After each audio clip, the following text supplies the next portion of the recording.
What's going on? What's up, man? So you got your so you're using your phone?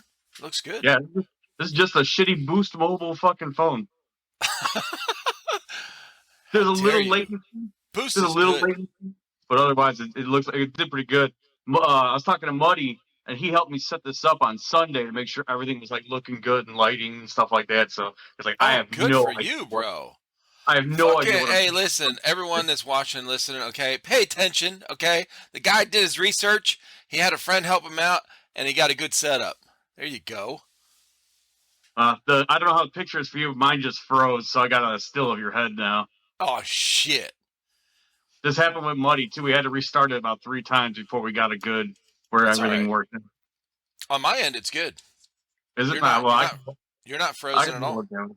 Yeah, I can roll Hell with it with a yeah. frozen one. I don't bother me none. And I can hear you good too, so we're good, man. Yeah, because Hell yeah. I was worried about having like a setup or something because everybody always has some kind of cool background. Like you got a cool setup there, and like we're actually going to be selling this house within the next coming month. And the realtor told us like, hey, don't have all your flags and guns and stuff hanging up on the walls because it looked like a store in here. Because I'm not really I'm not a YouTuber. I'm not an Instagram person. Like I Yeah. just have fun and I collect shit. Mm-hmm. Yeah, that's funny when you go to sell the house and they're like, can you not have these on the wall? Oh yeah, when she came to do a walkthrough of the house to look at it and try to give me any pointers on, well, maybe if you change the cabinets or blah blah blah. She walked into this back room where I keep all my stuff, and she's like, "Oh my!" She's like, "This don't have this." I Yeah. started laughing. No shit, right? Yeah, it's funny how people are so weirded out about just seeing a gun. You know, just Oh the profile of a gun. You know, even well, if it's fake, like they don't even know.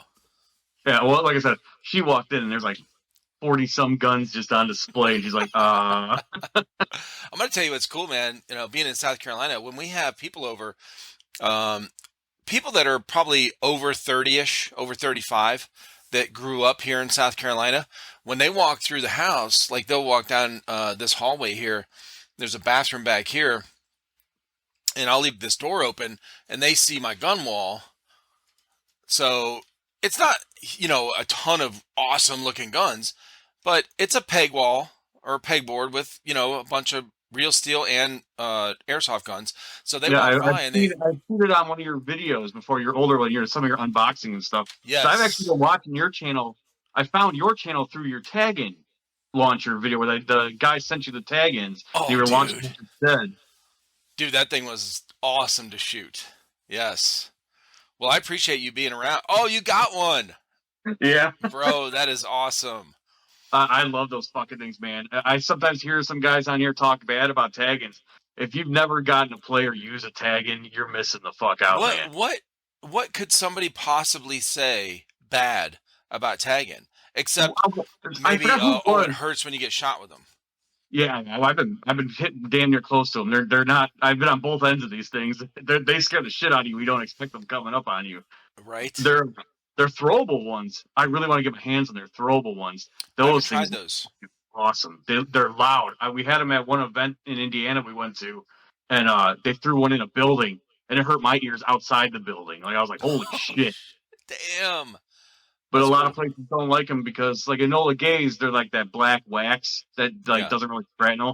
The tag-ins are like a plastic, so you kind of got to watch out. But I mean, you should have eye protection Yeah, on your there and eye protection stuff. on. And like I don't run like I used to run a full like VDV Russian kit, but then with the stupid war that's going on, I won't like you get a lot of strange looks and comments when you come in the full Russian Fuck kit. them, man. So They can't take a joke, okay? oh, I don't believe me. I'm almost 40 years old. I'm from a different generation. Like no Right? feelings. I They're got a like, "Oh my god, Ukraine." Like, oh bro, yeah, get the I got fuck out of here with that shit, okay? this is a blue jean operator shirt, and it's got his initials in Russian, and I get looks for it wherever I I go because love it's it. got like the I love Russian it. little armband, and it's real big on Yeah. the back. It's That like the dude's FS cool as hell. thing. Oh, I love that dude. He definitely inspired a lot of my AR or not AR, my AK builds and chest rig setups and shit. Okay. Because I usually run like an LBX chest rig and a slick, and then I put a another plate carrier and I put a chest rig over it. Yeah. Let's see what you got, bro. Show Oh off the God, gear already. You got a gun back there? I'm surrounded by guns right now. Fuck yeah.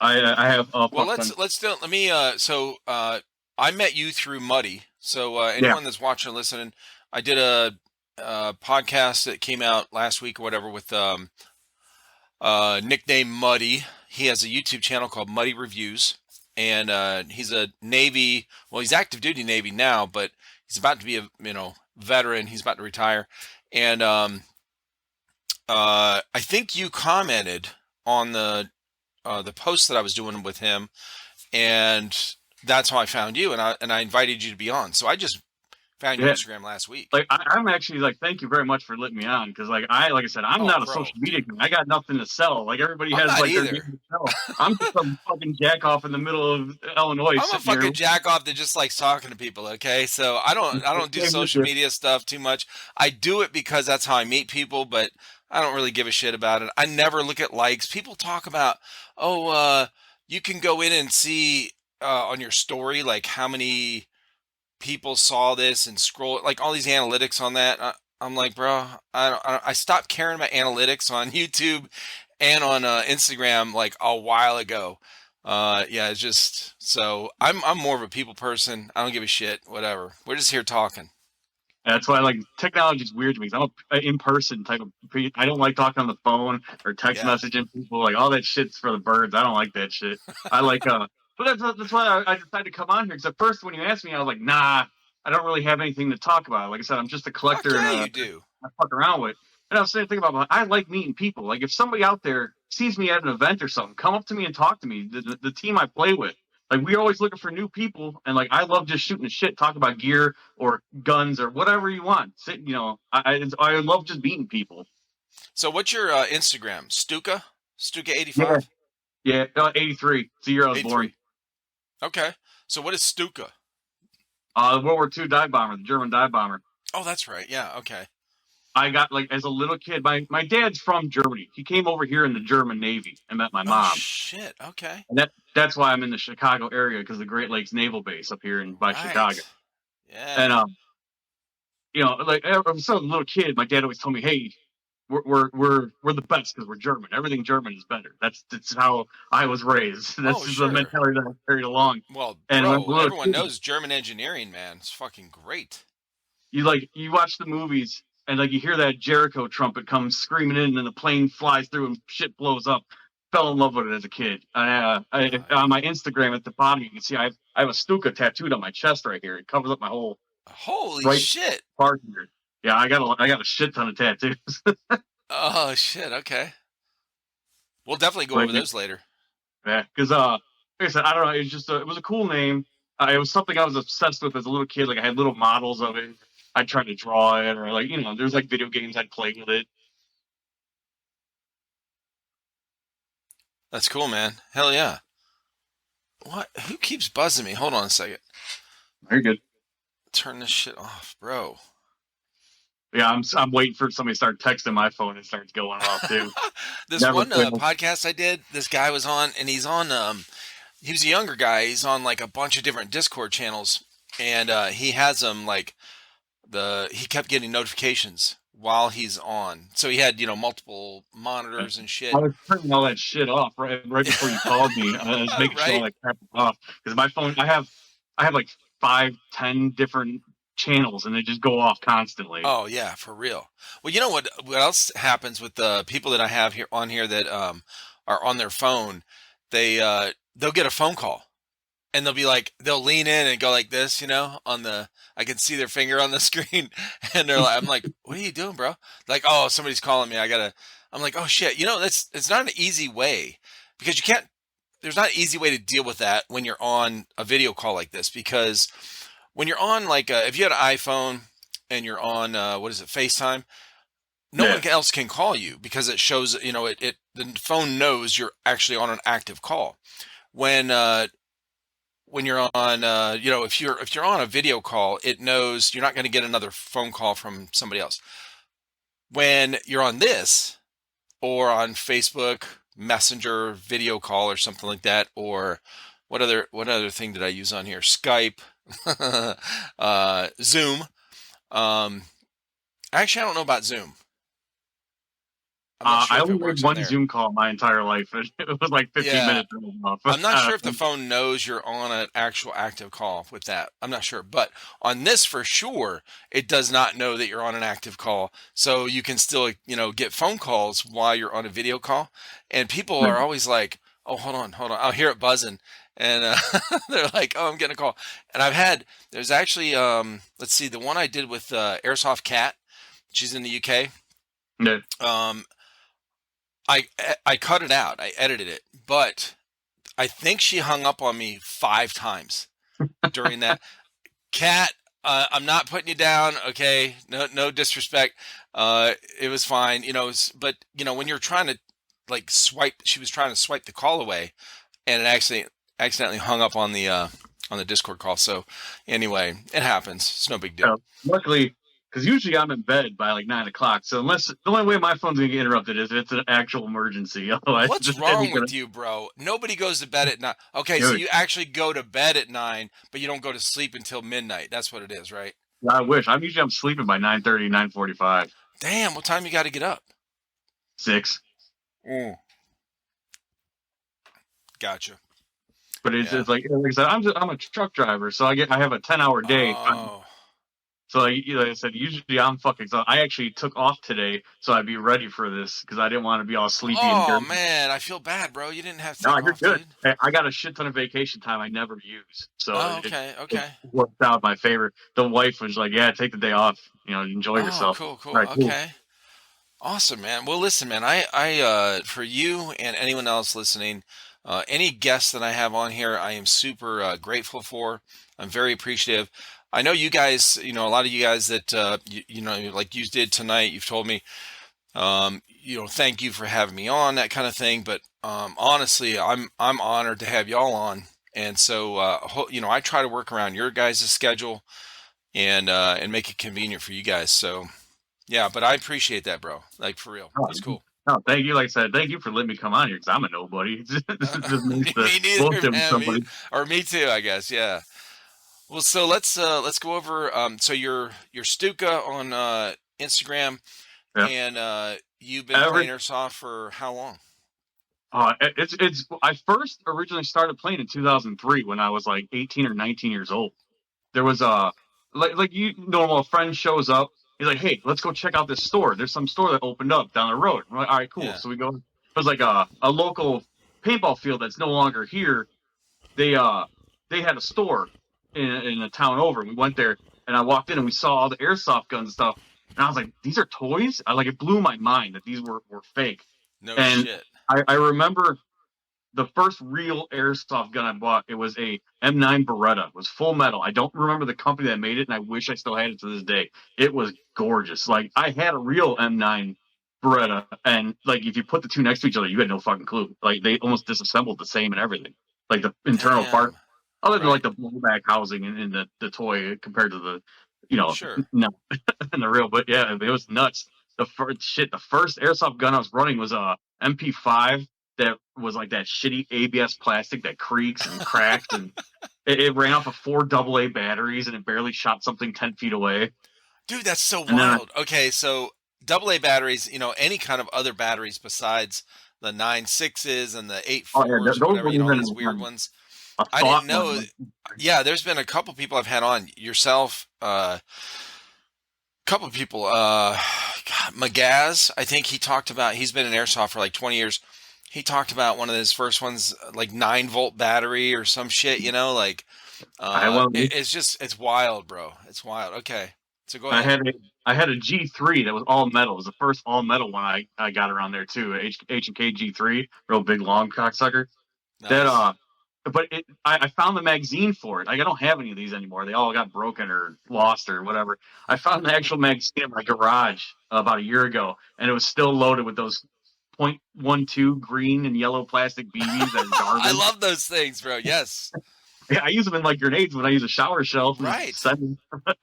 But yeah, it was funny when I found that. It was a piece of nostalgia. 'Cause I actually got my dad's old toolbox, and it was in the bottom of that toolbox. I had no idea that was there. Oh, that's wild. When we first started our channel, we're doing unboxings and reviews. I didn't know anything about airsoft, whatever. So we started getting these, those packs of BBs that come in those boxes or whatever, the green ones, the Yeah. .12s. And I'm going, so once I learned, after like a couple weeks of doing this with my sons, they're like, yeah, we're not shooting those in our guns. Those are shit. Just throw them out. I'm like, oh, okay. So we toss them out. Yeah. So, and I would do that on the video. We open up, something, I'd toss it.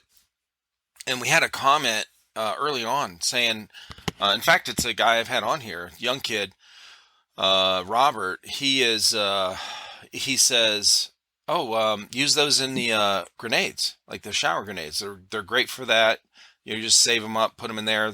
It's not like you're wasting good BBs for those grenades like that. I was like, oh shit, that's a good idea. Yeah, okay, Mhm.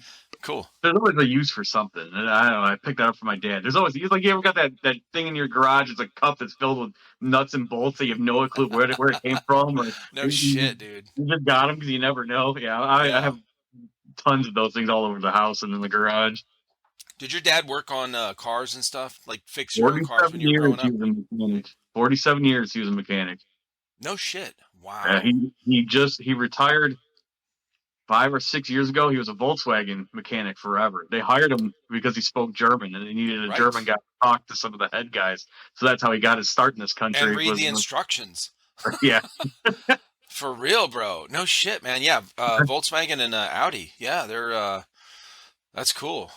Yeah, Volkswagen what's owns everything. You ever look yeah. at the companies that Volkswagen owns? They own half the damn car manufacturers. Nobody knows that. Yeah, they own like Lamborghini, Bugatti, Porsche. Uh, for the list is long as shit. Those are the ones that pop in my head, but they own a lot of shit. Yeah. Yeah, it's funny when in Audi and Volkswagen parts, a lot of them are interchangeable, with Porsche. yeah. When Porsche came out with their SUV a couple years ago, I can't remember the name of it, but if you open the hood and looked at the Volkswagen SUV, they're the exact same thing. They just changed the logos on them. They're the exact same No engine. shit. All the parts Wow. are completely swappable. That's crazy. Okay.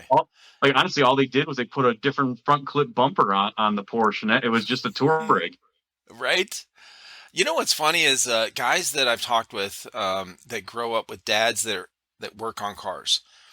They they seem to be really, good at, or maybe it comes natural to them to work on guns. Like they're not afraid to. Maybe they don't do it all the time, but at least they know how to figure shit out. Like they're mechanically inclined because they grew up with it. My dad was a mechanic as well, and I remember the first. I mean, I was young, short enough to where he had to help me stand up on the front bumper of a car to lean over into the engine, to look. And Yeah, as we're working on it, and of course, then he'd do his thing. I would hand him tools, and I'd get down. He'd start it up and let it run. He'd listen to it. He used to put a long. Now we're working on 67 Bonnevilles, 69 Novas, shit like that. So he would put this long flathead screwdriver with a wood handle I on. have that exact same one in my garage. No shit. He It would wouldn't take put me it 10 minutes to get on over there. I'd bring the that fucker out. alternator. It's like a dark brown wood, real Yeah. fucking long. Yeah, I got that same Yes. motherfucker. Dude, that thing's like fucking 40 years old, bro. It's Oh, crazy. yeah, it's probably over there. Yeah, I I've never have it in seen my him tool do that. collection. He passed it down. But Yeah, that's all I got. he used to listen on the alternator to see, make sure it's, not getting worn out. Just shit like that, like while the car's running. And then he would say, "Hey, come here."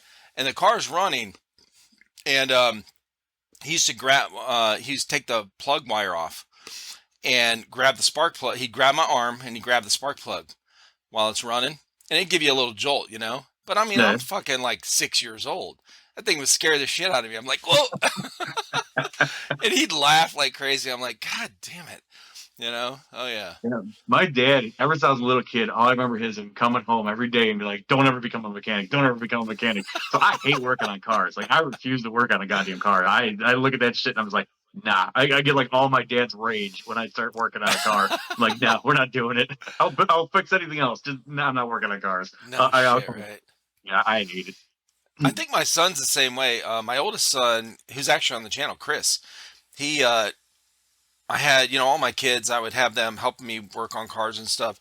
And then when he went to high school, he went to class he took auto mechanics, whatever. he did it for a year, and I was like, so how do you like it? Because I thought he kind of fit that. He's really mechanically inclined, so he loves like putting things together. He can figure shit out really good, like really quickly. And I was like, so do you think you want to be a car mechanic? And this is at towards the end of that class, the end of that year, and he's like, hell no. No, no. I did I the want to same have a exact car that thing. I want to make enough money to get a car that runs good, where I don't have to touch it. Yeah, it sounds exactly like me. I took a semester in auto shop, and then I learned just enough to get me by to fix little bits and like understand how the motor works. And then I was like, yeah, I'm done. I got a chance to take a work program, so I got out of school half day, and when I got to go to work, and I jumped right on that when I got that because halftime we didn't work, we just ditched and left somewhere. Nice. Hell yeah. So we were talking about your guns earlier. So you said your first gun was an M99, and then then you had an MP5, and And and then around that was in 2000. batteries with the Yeah, that was nine around. or double A's. And it's around 2003 is when I got those. 2003, 2004. I think 2005 I stopped because there wasn't really airsoft wasn't big around Mm. here like that. Like we had a big paintball place that you could go to and play airsoft. But the one time I Dude, went to early go check out, 2000s, Airsoft, nobody heard of Airsoft. Well, most people haven't heard of it now, but it was way less popular. Like, paintball was the like, shit back then. I went there and there was like three kids standing there in like jeans and hoodies with a paintball mask and whatever cobbled together airsoft guns were available at that time. And I looked and I was like, nah, just go play paintball. So I just ran to play paintball the rest of the day. I was like, nah, I'm good. And then Yeah. and then I stopped. You start doing other things. I was going to school for being a welder. I did that for a while. Just working and doing other shit. I had other stuff to do. Had women to chase and beers to Of drink. course. I Right? didn't play airsoft. And then here comes 2019. Yeah, 2019 and I'm in the school to become a truck driver to get my CDL. And this other younger guy, he starts playing, and I at the same around the same time, I just stumbled upon Kicking Mustang, and Nice. I saw all the sniper. I'm like, dude, that's really cool. I go, what is he shooting? And then I was like, airsoft. I go, holy fuck, that's what airsoft guns are now. And I couldn't believe that, like how airsoft had evolved in the time span from like 2005 to 2019. Like I couldn't believe it. So Yeah. then I met this guy at the school, and he's like, "Hey, do you play airsoft?" And I go, "No, but I just started watching this dude, some British guy." And he said, "Kicking Mustang." Oh yeah. And then we started talking about it, and he's like, "Yeah, we play. I'm on a team." I go, "No shit." And like I started looking it up, and every day we go to class, he'd be like, "Hey, you want to do airsoft yet?" I'm like, "Nah, nah, nah." And then finally one day I was like, "You know what? Yeah, I'll go do it." And like in 2000, end of 2019, maybe early 2020, I went and I started researching all this shit, and I bought a Crytek, a CRB Trident was my first one on my Oh, that was my nice. back, and I mean I had money from being an adult money, so I could buy all the stupid shit Right. I want. Not a teenager anymore. Yeah. So, my wife, like I God bless her soul, because she hates all this shit. Like every other day, I have boxes and tons of shit coming in, and anything that comes from Russia now has to have your signature for it. So all my Russian camos and just patches and a Zenico shit for the guns. You all have to sign for it all in it, or like any of the explosives. Like when I get the tag in rounds, you Oh, have to sign for all that. right. And she's yelling at me. She's like, "I ain't got me signing for this shit. I'm gonna be on a watch list." I'm like, "We're probably on a watch list a long time ago. Let's be Yeah, no real." shit, dude. If you fly American flag, you're on a watch list right now. Oh yeah, tell me about it. Fuck. I think I'm shadow banned on Instagram because of some not so nice posts I made around the election time about the current presidency. I Uh, saw your posts. yeah. The fuck Joe Biden shit and all that. Yeah, that's funny, bro. I like the Biden biggest wait biggest idiot Democrats ever nominated. That was my favorite one that I had I up there. saw. Yeah. But yeah, like I think I got shadow banned because before my Instagram was mainly it was like from 2014ish. I think I did a lot of stuff with my dogs and stuff, and I used to like post one picture of my dog with a hashtag dog, and you'd have like hundreds of likes. And then now Oh, I post right. after that the not so nice posts. And now I post something and I get like maybe 3 people that have seen it, and they're usually on my friend list. So I'm like, yeah, there's a shadow ban somewhere in there. Oh, for sure. And that, for them, for the social media stuff, it's probably like the easiest way for them to just silence things instead of going through the whole, just canceling your whole post, where you have to go and review it, click all the, review this stuff. It's like, nobody's going to see their stuff. Yeah. It's like, Like it's fine. it wasn't even like I was a big Trump supporter or anything. I voted Republican because I like a small Bro. government. I don't like a big government. I don't want your help. I don't Yeah. want you And how telling me what about I like can keeping our gun can't have. rights? Okay. Yeah. Oh, have you seen what Illinois is doing right now? Bro, I just talked, the guy I talked to last night lives in Illinois. Oh yeah. So, and he's like, and he's been a pistol, like a competitive pistol shooter or 3 gun, these, fuck man, I can't remember. There's 2 different competition shooting things that he said that are well known. IDPA something and US, I don't know. I have a He vague idea of what you're yeah, talking about. I've seen they're really pictures, popular. posters, and stuff in the gun stores. So it's Airsoft Dad is his Okay. Instagram, I and watched your. I think I watched a well, interview with you did or so something. there's a couple of Airsoft Dads. So the original Airsoft Dad I had on, he's in Chicago. I think he's in Chicago, actually, by you, or Because I remember in Chicago. he's a ref at PBX or whatever it is. So I Right. remember He hearing works that. for the train, the railways, and Yeah, yeah. then this Airsoft Dad that I talked to last night, he's in Illinois, but a different part of. Not he's not in Chicago, but so the original Airsoft Dad I talked to, or the first one I talked to, is Air/Soft Dad on Instagram, because there's so many. I guess there's more than one, so they had to And then the one I talked to last night is Airsoft Dad all together on Instagram. But anyway, yeah, he's in Illinois, and he was talking about that because he's a competitive shooter for like 20 years, and he's like, dude, these gun laws are this is Yeah, ridiculous. they're bad. So, yeah. I already didn't like living here to begin with. If it wasn't for the family, me and the wife would have been gone a long time ago. Oh, I'm sure. Yeah. Unfortunately, that's something that when if somebody's a responsible voter, uh, and you're in a state that you live in and you grew up in or whatever, and you want that whatever it is to change, uh, you can only do what you can do, right? You can only vote your way, how you choose. You can't force anyone else. I mean, you can talk to people, but it's most of the time, especially nowadays, social media stuff. It's people have kind of made up their minds, and I feel like the people that are easily swayed by the news, they're no matter what you and I say, as far as like common sense type of voting, they're not going to listen, bro. No, yeah, I gave up They're already arguing sucked with into people a that long time ago. media. I want to belong to whatever is popular right now, kind of thing, and I'm going to Yeah, go along with the crowd. And I don't want to create waves, and I'm too afraid, and it's okay, So that is bad.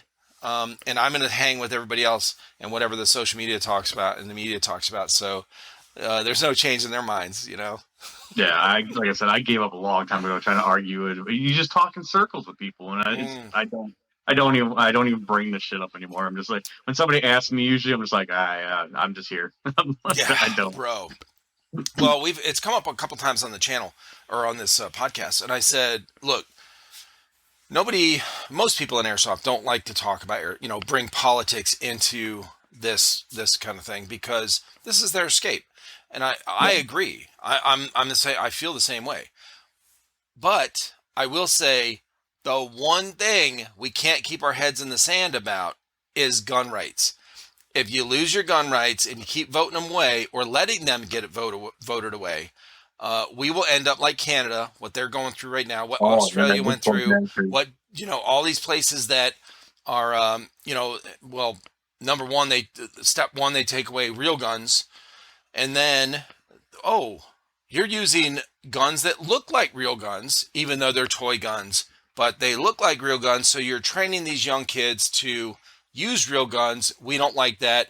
So just get rid of that too. So we'll make Well, then, these little like gel blasters, you know, the Illinois law that they passed this assault weapons ban, it was hidden inside an amusement park bill. bro. That's how they Talk got it about through. sneaky. There wasn't even like it wasn't even like noted that it was this is what it was about. It's like this is amusement park bill, and then at the bottom also assault weapons. They do that all the time, you Oh know. yeah, they got sneak shit through all the time. Well, I mean, Chicago is so corrupt anyway. I hate going there. Like as a kid, it was fun going up there. It was cool looking at the city. Now as an adult, you can't pay me enough to go up there. I hate the city. Like It's too bad, I man. told my work, I refuse to take any loads up to the city. I've done it a couple times, and as a joke, one time they sent me to a kind of a sketchy South Side neighborhood, and I knew about it the day before. So when I came into work, I brought a plate carrier in with me, and I wore it into the office to Oh get my shit! paperwork. And they start all laughing at me, like, "What the fuck are you doing?" I go, "You know what you're sending me, motherfucker." Oh shit! Yeah, Oh, that's funny, bro. I was like, "You lucky I don't bring guns with me to the damn fucking place I'm going to." Oh my god, for Like, real. now I've been in my for my trucking company. I've been there for 3 years almost. April will be 3 years. Okay. So they know my attitude and who I am, and they won't send Yeah. me somewhere that I'm gonna scream at people and get pissed off about. Yeah. So luckily, Well, the other thing too is as a truck driver, a couple. It wasn't that long ago that it was, plastered everywhere that truck drivers were getting pulled out of their fucking cabs oh yeah, and we I beat. was we what we do is the company I work for. They deliver to grocery stores. So Yeah. we're going into like the city with food and stuff, and I'm like, man, I don't feel like during those riots and everything.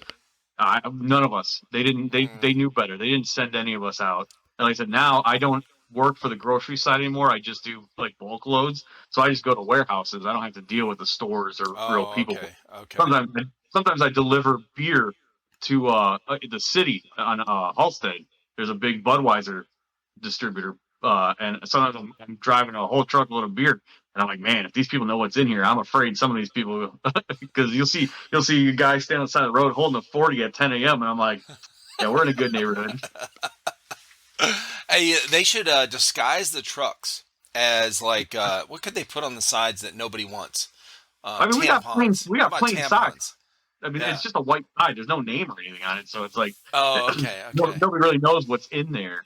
But it's like, man, if one of these people decide to like fuck with this truck at a red light, and then they figure out what's inside and Bro, say it's over. if they try to get you to deliver the OLED, like the brand new TVs and shit that are coming out, Yeah. that is bad news because that's what everybody wants. That's what they're all looting. When there's rioters, they take the TVs Oh yeah. Anything that you can show off or resell, that's big money. for sure. Okay, so show us some of your guns, man. Yeah. Well, I'll start with this one because this is what actually got me. This is how I became friends with Muddy. Talking to him about this. This is one of the Arcturus AKO ones, and he had Nice. the rail top cover instead of just a smooth one. And I was like, oh, that's nice. And like we went over a discussion with magazines because his couldn't take the magazines that I was using, and we were just bullshitting back and forth. And I pretty much mimicked his gun for the most part, and with just my own little twists on it. Like I got a EOTech and stuff on there. Nice. Uh, like I said, I'm surrounded by shit. I don't know. I just got this So today wait a minute. How did you meet Muddy again? just by messaging him on YouTube. I asked him how he got that. I asked him how he got this top cover for the AK because, like I said, it was a Oh, smooth one, and he had a optic mounted on it, and I liked it. And he told me how he got a hold of it, so I just did okay. what he did. They sent me a link, and I got the same thing. And then we had a discussion about these magazines because I run E&L magazines, and he said it wasn't working with his. And E&L and Arcturus are by the same manufacturer, so I said they should be. They work together, but for some reason he's got a Japanese version without with a Oh, different top up, and that's why his won't take E&L mags like mine does. And like I said, yeah, gotcha. just bullshit back. I asked him, just because he's a wealth of fucking knowledge, man. Like I would, if I had a question about something, I would just ask him, and he would give me like the entire history, like an encyclopedia. Like that dude's an awesome place to get information from because he'll tell you everything. Right. But yeah, that's how Yeah. I made friends. Like I don't know him in person. You Right. know, like I just seen his face for the first time when he was on your podcast. Other than that, you know, I didn't know what he looked like or anything. Like nobody knows what I look like either. Like he just found out the other day. Yeah. Well, I mean, that's a lot of people I've had on here. Most of their Instagram is they don't show their face. They have, they're wearing airsoft stuff. They're all geared up. They've got the face covering, and then Yeah. maybe they'll put the black line over their eyes and stuff. And then I'll have them on here, and they're nothing on. And I'm like, and I've had a couple guys that want to keep that kind of, Anonymity. they want to keep their face covered and stuff. So they'll message me before, hey, can I cover my face? I'm I like, yeah, bro, I don't care. thought about it, but when about going I usually wear a balaclava when I play, so I was thinking Yeah, about putting it on, and I was like, dude, it's a pain in the ass to wear that and talk and shit. And I go, I really don't care if people see me anyways. Like I said, I'd rather have people come to me and talk to me, even if you want to say, hey, fuck you, you're an asshole. I'm not afraid. You're not gonna hurt my feelings. What little feelings I yeah, have left, So I was like, right. I'm not gonna hide. I'm like, if you want to, hey, come say hi.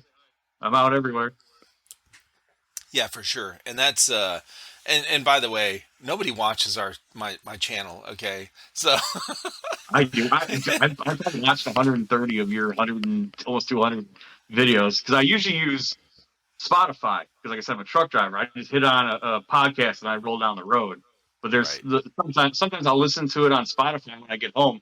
I'll pop open to YouTube and I'll watch it on YouTube because there might be something funny or somebody showing something off. That I'm like, hey, I want to see what that was. So I Yeah. watched the videos, quite a few of them. Okay. Yeah, the guy I I guess, talked with last night said he doesn't listen to them. He always watches them because there's a lot of them people do like show and tell, and I tell people that ahead of time. Like, hey, because they'll ask me like, should I be prepared for anything? No, not really. Like, I don't have a format, just good audio, and then like be in a quiet room or something, and then you can show off all your shit. Like, you can show off whatever, because I think sometimes people are starting, especially guys with YouTube channels and stuff. They're a little hesitant, or maybe they're not sure what we talk about, how we talk, the language we use, profanity, what we can show, because maybe it's got to be family friendly for YouTube. I don't care, bro. Like, just, hey, I watched let's so show your many. stuff. I've watched and listened to so many of your stuff that I already knew. Like I said, I know your whole story almost. Okay, You're at a good, good. disadvantage with me because I know about the Guillain-Barré syndrome and stuff, the illness you Right. had, how you started the channel with your boys and Oh, stuff like good. that. So I'm I was so like, glad. you're at advantage from me. Well, it's good because a lot of times when I'm talking with somebody, they'll ask me, so how did you get into airsoft? I'm like, oh, okay. They didn't listen to any of the. I mean, it's okay. I don't mind. It's just I feel like for somebody that listens to the episodes, like, if they just found our channel last week and they go back 20 episodes and they listen, each one in a row, Yeah. they've heard me say that story. Uh, Hopefully, I've shortened it in later episodes as I You're got pretty better good with it. now. I'm So like, that's what you had it pretty much down. oh my It's always one of those god, things when you tell it, it's like, man, that sucks. Like you know, not being able to go to sleep and not being able to wake up the next day and not be able to walk and shit. Like I could only imagine that shit, man. I had a yeah. back injury that laid me out for a half a year, so I could only imagine what you went Oh through. shit, what'd you do? I fucked my back up. I have no idea. I was Yeah. working at a warehouse and then I like tweaked it or something. And next morning I got up and I That's, fell to the floor and I couldn't get up off my hands and knees. Like no matter yep. what, it hurt like hell to get back on the bed. And then a few months later, I got into an accident on a forklift and landed on my back, and that completely fucked it. And I Oh ended my up not being god. able to walk. I had a real bad limp. I had to go to therapy and all kinds of shit for it. I got Yeah. cortisone shots. They wanted to do surgery, but I would refuse it. And it took me about a year and a half to like walk normal again. And like running is still a little iffy, but I kind of contribute that to my age. Yeah. Well, a combination. I mean, a lot of people don't realize, man. This, you know, the amount of injuries that happen and illnesses, whatever, at work or because of work. We're just doing our job. We're just, normal. It's not like we're getting paid a shit ton of money. Most of the time, these accidents, especially in factory work or warehouse work, Man, you get fucked up on a forklift, you're gonna be fucked up for a minute. Yeah, it was like I said, it was about a year and a half before I got back to doing what I was good. Like when I go out Yeah. and play, in my head, I'm still like, yeah, I got this. I'm like surrounded by a bunch of 17 to 20 some year Oh, old kids. They're like, yeah, we yeah. got this. Let's go, let's go. That whistle blows, or horn goes off, whatever, and everybody starts sprinting. And all of a sudden, I just see them start going and going and going and going. And then And I'm you're sitting there like, wheezing and like dying, trying to catch my breath, and I've only gone like 100 feet. I'm like, what the fuck? uh, yeah, it does. It sucks, man. Yeah, no shit, right? Dang. Well, I mean, at least you're out there getting it. You're out there getting after it. You got some guns. You got gear. You got a cool patch wall going on. Oh, thank you. And it's Yeah, just dude. random shit. Like there's no real rhyme or reason. It's just anything I think looks cool. And my wife will buy me stuff for like Christmas or my birthday or something. I just keep adding it to the wall behind me. Yeah, it's cool though. Hell yeah. So go Like, over some of your other guns over there. well, I heard on when you had an interview with I want to say the team was like Jesters or something like that. Yeah. It's just Uh-huh. the guy was talking about wanting to get a Matrix SR25, and I have one. And if he's gonna get it, he's in for a surprise because it's not good out the box. Yeah, we had a couple of them actually. Here's mine. SR25s. Yeah. It's got a Kythera in it. Okay. Did you buy it like that with the? I actually got this out of a boneyard box from Evite, and it Oh, was missing all like the stuff that's on like it came with like this stuff and I don't remember it like a pistol. Oh shit, I had laying around, so it didn't really cost me anything other than like the $180 for the boneyard box, and it's a $450 gun. So right. I ended up coming out. The biggest issue is the magazines. I cannot find a magazine. I've got all kinds of SR25 magazines. I can't find one that fits in this magazine well and feeds Yeah. correctly. So that's the only downfall. Yeah, that's right. I forgot about those. Those are so the SR25s are what in real steel? What are they? The 308s. So they're not the 7.62 by 51s or something like that. 7.62. So they don't take M4 mags. No, an So it's M4 mag will fit in it. yeah, special mag. And then did you get it HPA'd or did you do I that? do that. Okay. I do almost all of the work to the guns myself. There's only two guns I have. Well, because one I couldn't buy it from Mere Tactical without them doing something to it, and the other one I've never taken apart an LMG before. So I was like, I don't know what I'm doing. It looks like a headache. You do it. I'll Which throw one money was in. it? Which LMG? Uh, I'll get to it in a second. Oh, okay, okay, cool, cool. It's debut pretty much because it's never even been out of my house yet, other than to get fixed. Oh And shit. Oh hell yeah. Red Dawn event from Mere Tactical is going to be its debut on the field. I plan on just running out there and mowing everybody down with it. I don't. It's a big motherfucker, so that's why I'm like I'll show you in a minute. Oh, that's awesome. Yeah, wait till last, man. That's good. But with this, when you HPA it, it's a version 2.5 gearbox, so it's longer. You can't do like it's got to have a special nozzle for the HP. You have to get an SR25 nozzle because the regular one won't work. It's too short. You won't get the Yeah. seal. We But we had one. It was a pain in the ass. Yeah. you have to grind out so much fucking metal out of this gearbox. Okay. It's just a solid, thick hunk of metal that the gears are surrounded by.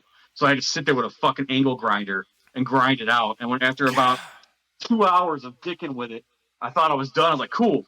And then I looked and I had to do the other side of the fucking case. I was so pissed off. I was like, fuck, I got to do this side. So it was a pain in the dick, but yeah, it runs fucking awesome now. But Okay. it took a lot of fucking work to do it. It was a pain in the ass. No shit, dude.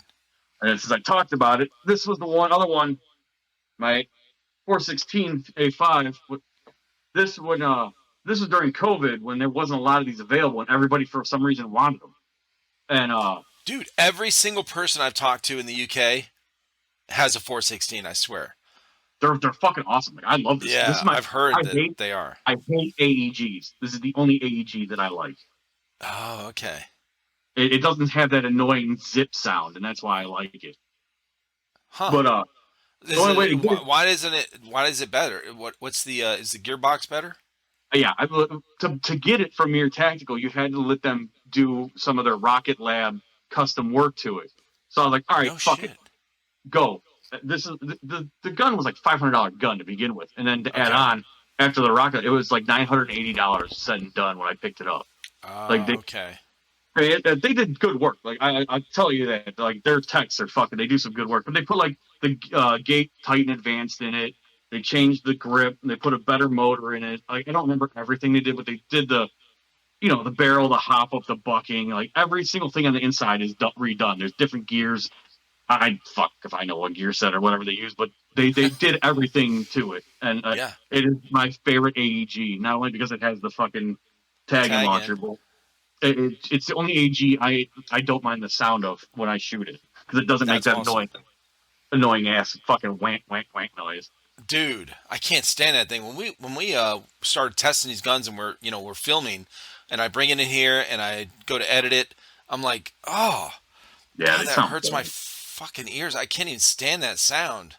You Like know? there's sometimes you see people they have a cool ass video rolling or like you're on the field you see them with their gun they're all kitted out they look dope as fuck but And then they you hear start that gun. running and gunning, and then they have action, and then all of a sudden they post up and they go, wah, Yeah. wah, wah. I'm like, oh, The worst uh, is when the gun's a cheap gun but looks really good, like double barrel or something like that, and you just hear like a cat being murdered in a bag. Like, I'm oh like, is their battery dying? What the fuck? It's got to stop god. in mid-stroke, bro. I know, like Crytek, I loved Crytek, but their motor and where the motor meets the gears, it's just noisy. Like it's nasty Really? sound. Like Crytek's that's their biggest issue with me. They're just noisy. Sound terrible. Oh, I have okay. quite a few. There's one guys you should look into. They're called Fatco Customs. I don't know if you ever heard of them yet, but they go to a God, lot that of like sounds the AMF familiar. Okay. games. If you could interview those guys, that'd be a good ass interview too. Because I'm about to send a Crytek to them. I got to talk to them still and see how much they want to do for. But I have a Crytek Alpha that I tried to build, and any AG that I build ends up turning into a tambourine. There's extra noise and shit going on there. I fucking hate. But I have one that I'm gonna Nice. talk to them. I talked to them at an event called Autumn Fog last October, and I think I'm going to send them one of those and get a Fatco custom gun because the guys from the ASAP podcast they highly recommend them, and a couple other people I've heard on YouTube and on Instagram and stuff they all recommend Fatco, and they look like they do fucking amazing jobs with their guns. They sound good when you get them back. So No I'm shit. gonna Okay. gonna save up some money and branch out to them and see what they can do with that bad boy. Because I am the opposite of most people. Like I started with real guns and then went to airsoft. Yeah. So like I thought for sure I was like I could work on these guns. I could build AKs and M4s and shit in real steel. So I got to be able to do a little kid's toy. The Yeah. first AG Right. I opened up and just shit starts fucking bombing everywhere, and I'm like, Bro. well, they're never being found again. There's a shell in my garage of a gun I got, and I fucking fucked their life with me. I don't know what the parts are for it still. So yeah, Dude, for real. gas blowbacks are my bread and butter, though. Those some of the bitches are close to real steel, and I can work on them things all day long. I love those. Oh, I okay. have more, I have more gas blowbacks than anything. Like the fucking these guys, the Heavy Recoil Club. If Who you is it? ever have anybody out there that messes with GBBRs, join Yeah. the Discord of the Heavy Recoil Club. Those sons of Heavy bitches are Recoil smart. Club. They will help you with every single thing. I have a. See if I can reach it here. So that for any GBBR or Oh, man. pistol or whatever. Yeah, I mean they're a wealth of knowledge. Like I Really? can't believe, and they're all over the world. Like the owner is from his name he goes by Bridges. He's in New Netherlands, and he's awesome. Like over here, I got a big flag of theirs. They have an awesome tech mat that has built-in magnets in it, so it holds all the little screws and doodads and shit. Like Oh, I can't nice. speak highly enough of those guys. Like you got some trolls, they like to talk shit. Like you're like, oh, Of what can course. I do for my Wii Tech? And I'm like, oh, fuck WeTech, go buy a Tokyo Marui. It's like, okay, thanks for your input. Can I get some real answers? You always have a little bit of Oh, trolls. yeah. There's a lot of brand whores, I guess is the Brand best word horse. for it. Yeah. Where like back in the day it used to be GHK. Like everybody loved GHK Master Race, and then all of a sudden everybody's like, oh no, GHK is not that good. You need VFC. Well, VFC used to be a shitty gas blowback. Like they didn't make a great gun. Like they looked good, but they ran like shit. But now their quality control got much better. Now their GBBRs are fucking phenomenal. Like I wish we could get their shit in this country. You got to do some backwood deals to get a VFC GBBR in this country. Because No shit. even there's a 416D that is available gas blowback, but it's a KWA internals. It's not the VFC internals, so it's not. It's good, but it's not what it could be. Oh shit. Okay. Like Well, the GHK I've never even heard of. I don't think. I mean, I've heard of H&K, but this is a GHK. oh, okay. This So is a what is that? fully Is that an older? Are they still in business? What yeah. Oh, you can buy them right now. You can go on e-bike, and this gun is for sale. You can buy it. GHK? No Yeah, shit. it's about a $600 gun. So everyone watching and listening, y'all are like, okay, E-Rock, you fucking dumbass, naive, you don't know shit. Because I've never heard. No, I don't remember hearing about this brand. Okay. Like this thing is not like I've done every inch of this is aftermarket. Like, the only thing GHK left is really this furnace like the receiver, the lower receiver set. Yeah. Everything else is aftermarket. All the internals are aftermarket. I have a real steel buffer in here. Waldo Customs, if you ever heard of them, they make phenomenal gas blowback springs, recoil springs. I got a Waldo Custom recoil in here. There's a real steel buffer for the weight. I have Oh a shit. downgraded nozzle in here because these things shoot stock at 1.8 joule, and you can't use that on really. It's almost a DMR. And Damn. if the field's picky, they won't let you run it because it's the 5.56 and not a 7.62 or 308. Yeah. But yeah, like That's when I first cracked this open, it was like a real gun. I couldn't yeah. believe it. Like you shoot it, it's beautiful sounding, and it's got a maple leaf crazy jet barrel, maple leaf hop up, maple leaf bucking, and it shoots phenomenally for a gas blowback. It took a lot of money. This is like a $15,000-$16,000 fucking build right here. Maybe, and that's being conservative. Wait, what? It's like $15,000-$16,000 for everything on this gun. Like 15. Wait, I just want to make sure I heard you right. right. I said 1,500, Oh, 1,500. 1500. Okay, okay, okay. I was I was like, fucked up, man. okay. Yeah, because the guy I talked with a few days, well, last week, but his podcast came out a couple days ago. Tundra. He Yeah, says, I watched yeah, I got that. this. Yeah, I got this gun from Umbrella Armory, full build, Oh, they're gonna toss some guns. $2,000. And I said, wait, what? How much? And so he tells me, I was like, but he goes, but this thing's upgraded. You know, it has all the shit you need. You don't have to touch it. And a friend of mine has the same one. Had it running for 6 years before the motor went out. And I was like, holy shit, that Yeah, is in airsoft. Now I'm that's learning a lot of these guns. that's I'm unheard wondering of. if it's gonna make it.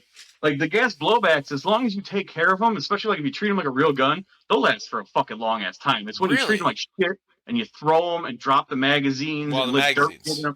That's when you let them get fucked up. They're not gonna last long. And then people always bitch about it. Like it's something about people nowadays. They just have a throwaway mentality. Like they just treat all the shit they buy like Dude. garbage. And then they're like, "Oh, that brand sucks because it only lasted 8 months and then it broke." Well, how did you treat it? Did you clean the fucking thing? Like, Right. this is me. But yeah, I mean, there's a That's lot like true. this one. This one I just got today. This is a KWA AKG 74. I love 74Us. Like, Nice. when I was in Real Steel, I only liked AK-47s. Like, if it didn't shoot 7.62 by 39 and had that banana mag, I didn't want to fuck with it. I thought these things were ugly. Now, at almost 40 years old, I'm obsessed with these things. They're everywhere. Really? Oh, I have Okay. a shit. There's They're in Tarkov four, everywhere too. Hell yeah. there are like 4 or 5 of them surrounding me right at this moment. I have Oh more shit. Okay. over there. Like, here's another one. This is my E&L. I wish I never slept on E&L. E&L makes beautiful fucking guns. Yeah. Uh, everyone always told me, you see online, LCTs, get an LCT, get an LCT, get an LCT. Uh, I think the fit and finish on an E&L is far time better. And I don't know if you've seen, I've been glued to SHOT Show this year, watching all the SHOT Show Oh, I shit. was just gonna say, you were bringing out that AK and uh talking about that's shot shows going on. KWA. E&L, E&L is bringing back the Platinum series, and they're called E-Platinums now. So I'm assuming there's some sort of MOSFET in them or something. There's something new to them, and So the they're one you gorgeous. got there is that doesn't have a MOSFET that they No, weren't known for. that's their essential line. That's like Okay. their cheaper entry level line, and for $250, I love that thing. I put it through the ringer, and it still fires every time. Really? I love it. There's a. I also, like I said, I love Arcturus. This is Arcturus's AK-12 PE with the Perun MOSFET, Dude, 13 to that 1 looks gear. nice. I didn't put an optic on it because all the pictures and videos I saw from the war, none of the Russians had optics. So they only had pro grip. So I was like, no, I'm just gonna run it like they run it. And this I actually won out of the SS Airsoft U.S. Airsoft mystery box that they had going back in like maybe October. This Oh was one of shit. their this is one of their grand prize winners, and this is one I won the Well, gun. hold, yeah, let me see that grip or that foregrip. That's kind of different. Yeah, it's one of the AK ones. So when you rock it, it doesn't hit the mag. Oh shit, look at that. Okay. They, I think it's called like a PK6 or RK6 grip. I forgot the Zenico fucking nomenclature for it. Oh, that's cool, man. Okay. I'll go to this one. This is one of the very few M4s that I have. This was a Mark 18 I won in a raffle from Airsoft GI. This is a $550 Airsoft GI custom. Nice.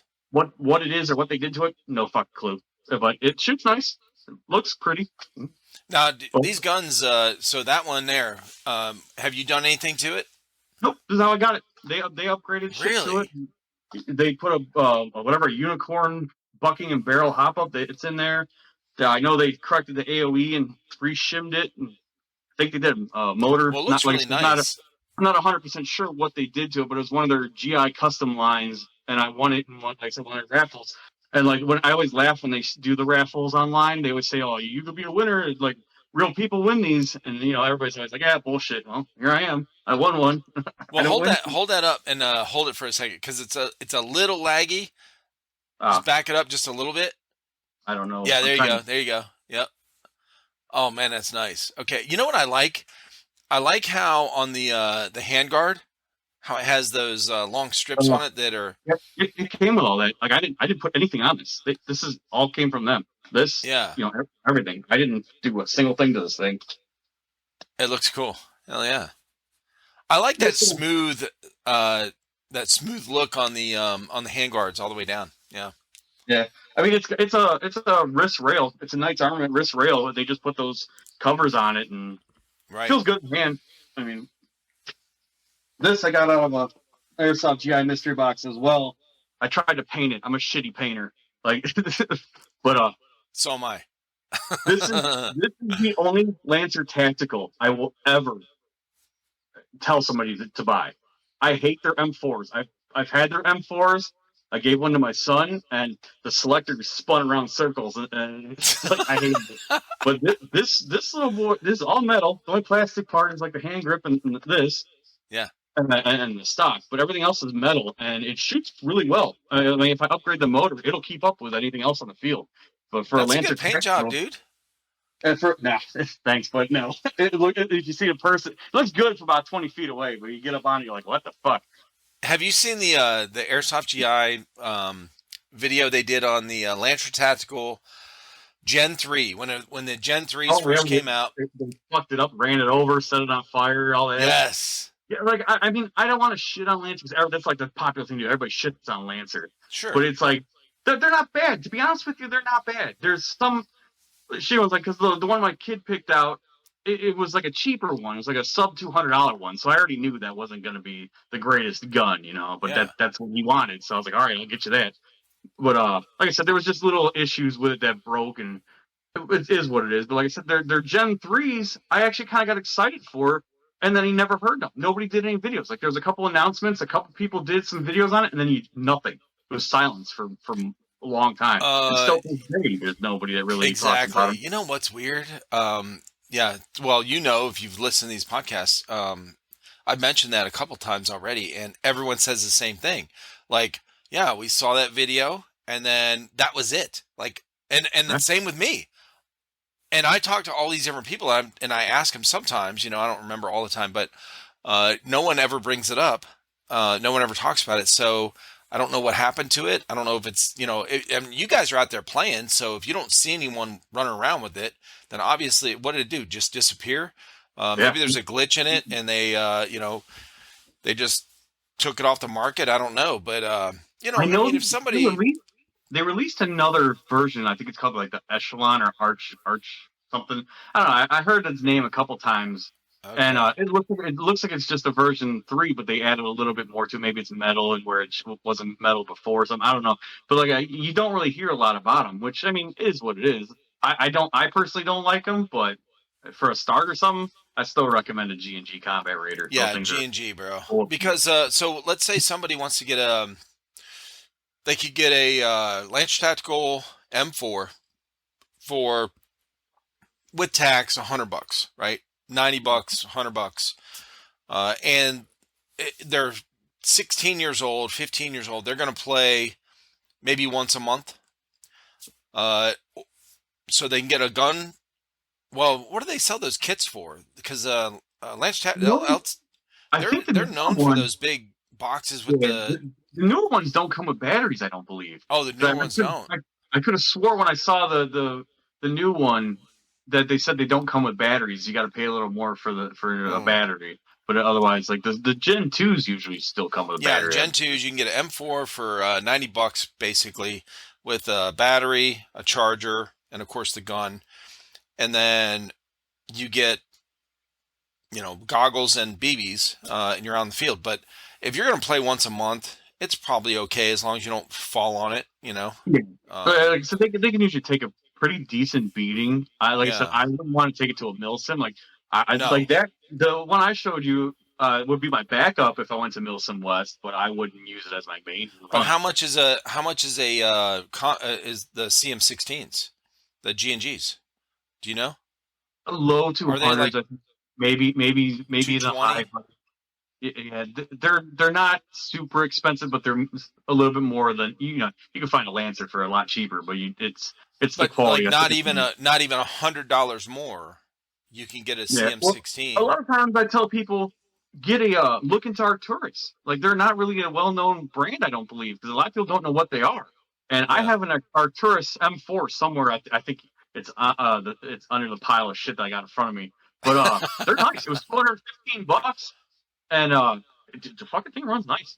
It's all plastic, but it's not cheap shitty plastic. It's, I was it's just not gonna ask something. you, does Arcturus make the plastic versions? I've never got one. We got They make both. They the make the metal plastic ones. and the Okay. metal one. And Yeah. like the ones I have that I showed you, they're metal, but I do have a polymer M4, and it's nice. I got it in a mystery box, and I'm happy with it. Like Nice. I was telling my wife, I go, I think because I have such a big collection, like if I were to spin the camera around, there's a tons of boxes and totes and shit behind you, and then I got more because, like I said, we're trying to move, so there's more elsewhere, and I'm gonna start bringing some of this stuff with me to games, and when I see a kid running a Springer or has a broken gun, I'm just gonna start handing out guns to people to keep it because I don't need half the shit.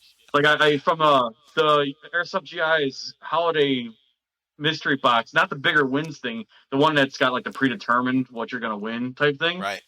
I got a classic Army Nemesis X9 all metal, and like I looked it up, and it was like $380 for the gun, and I only paid $155. So I mean that was a big win to me. But Yeah, that's a big one. I mean Right. I don't like PDW guns. I hate the stock. I hate the battery space. I'm a big dude. Like a little gun don't work Yeah. for me. So I Well, like listen, if you ever do start doing what you just said, where you're gonna, if you pass out guns, try to take some pictures or some videos or whatever and post it on your Instagram or whatever. It doesn't have to be professional. Just put it out there, the positive side. Because I was yeah, talking with somebody not long ago, and they said, they do giveaways, but they never video those and put them on their YouTube channel or their Instagram. And I'm like, I didn't say it in the podcast, but I was thinking, well, why? Now I understood why he didn't want to draw attention to himself. Like, hey, look what I'm doing. I'm being charitable. I'm giving this gun away. I understand that part, but also what I'm thinking is, hey, y'all are talking about creating the positivity and spreading the positivity in airsoft instead of the negative videos that are out there, right?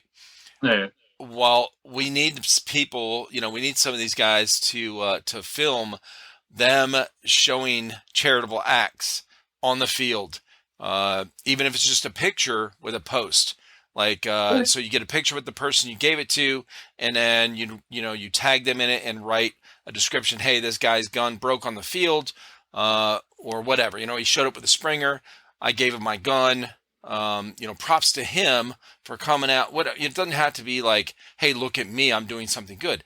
But at least we're getting the positive out there where people are seeing more of that stuff than the negative shit. I think if I do anything, I'll let my the team I play for.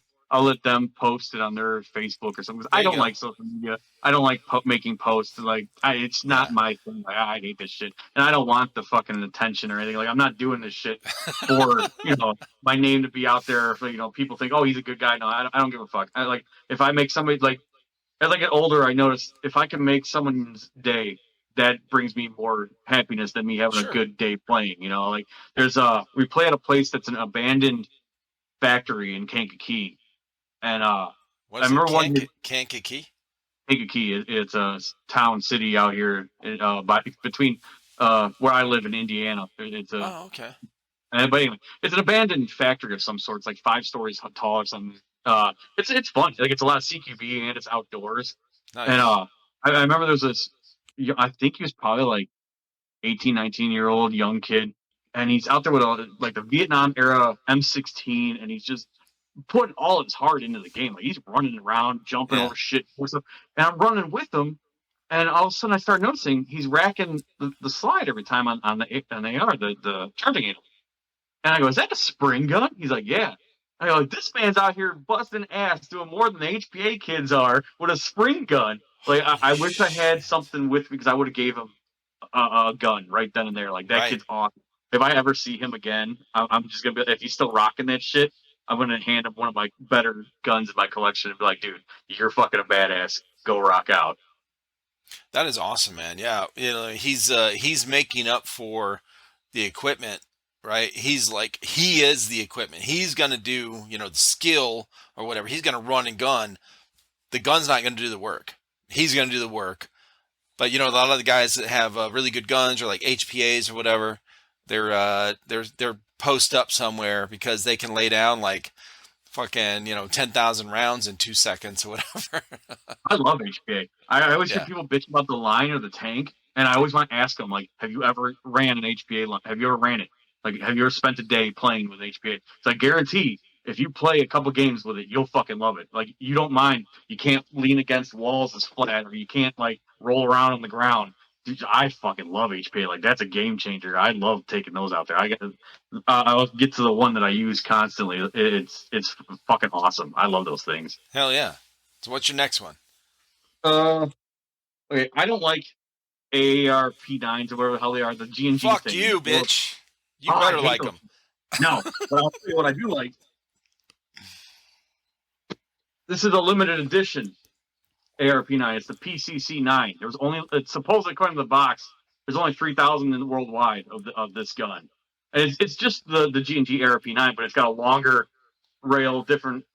It came with all this. Like I didn't put them, but I Yeah. like this. This is more my style. It's longer. It's bigger. I can grab onto it, and I saw a limited edition, and I was like, I gotta have it. Fuck it, give it to me. And I Oh, got that's this. cool though.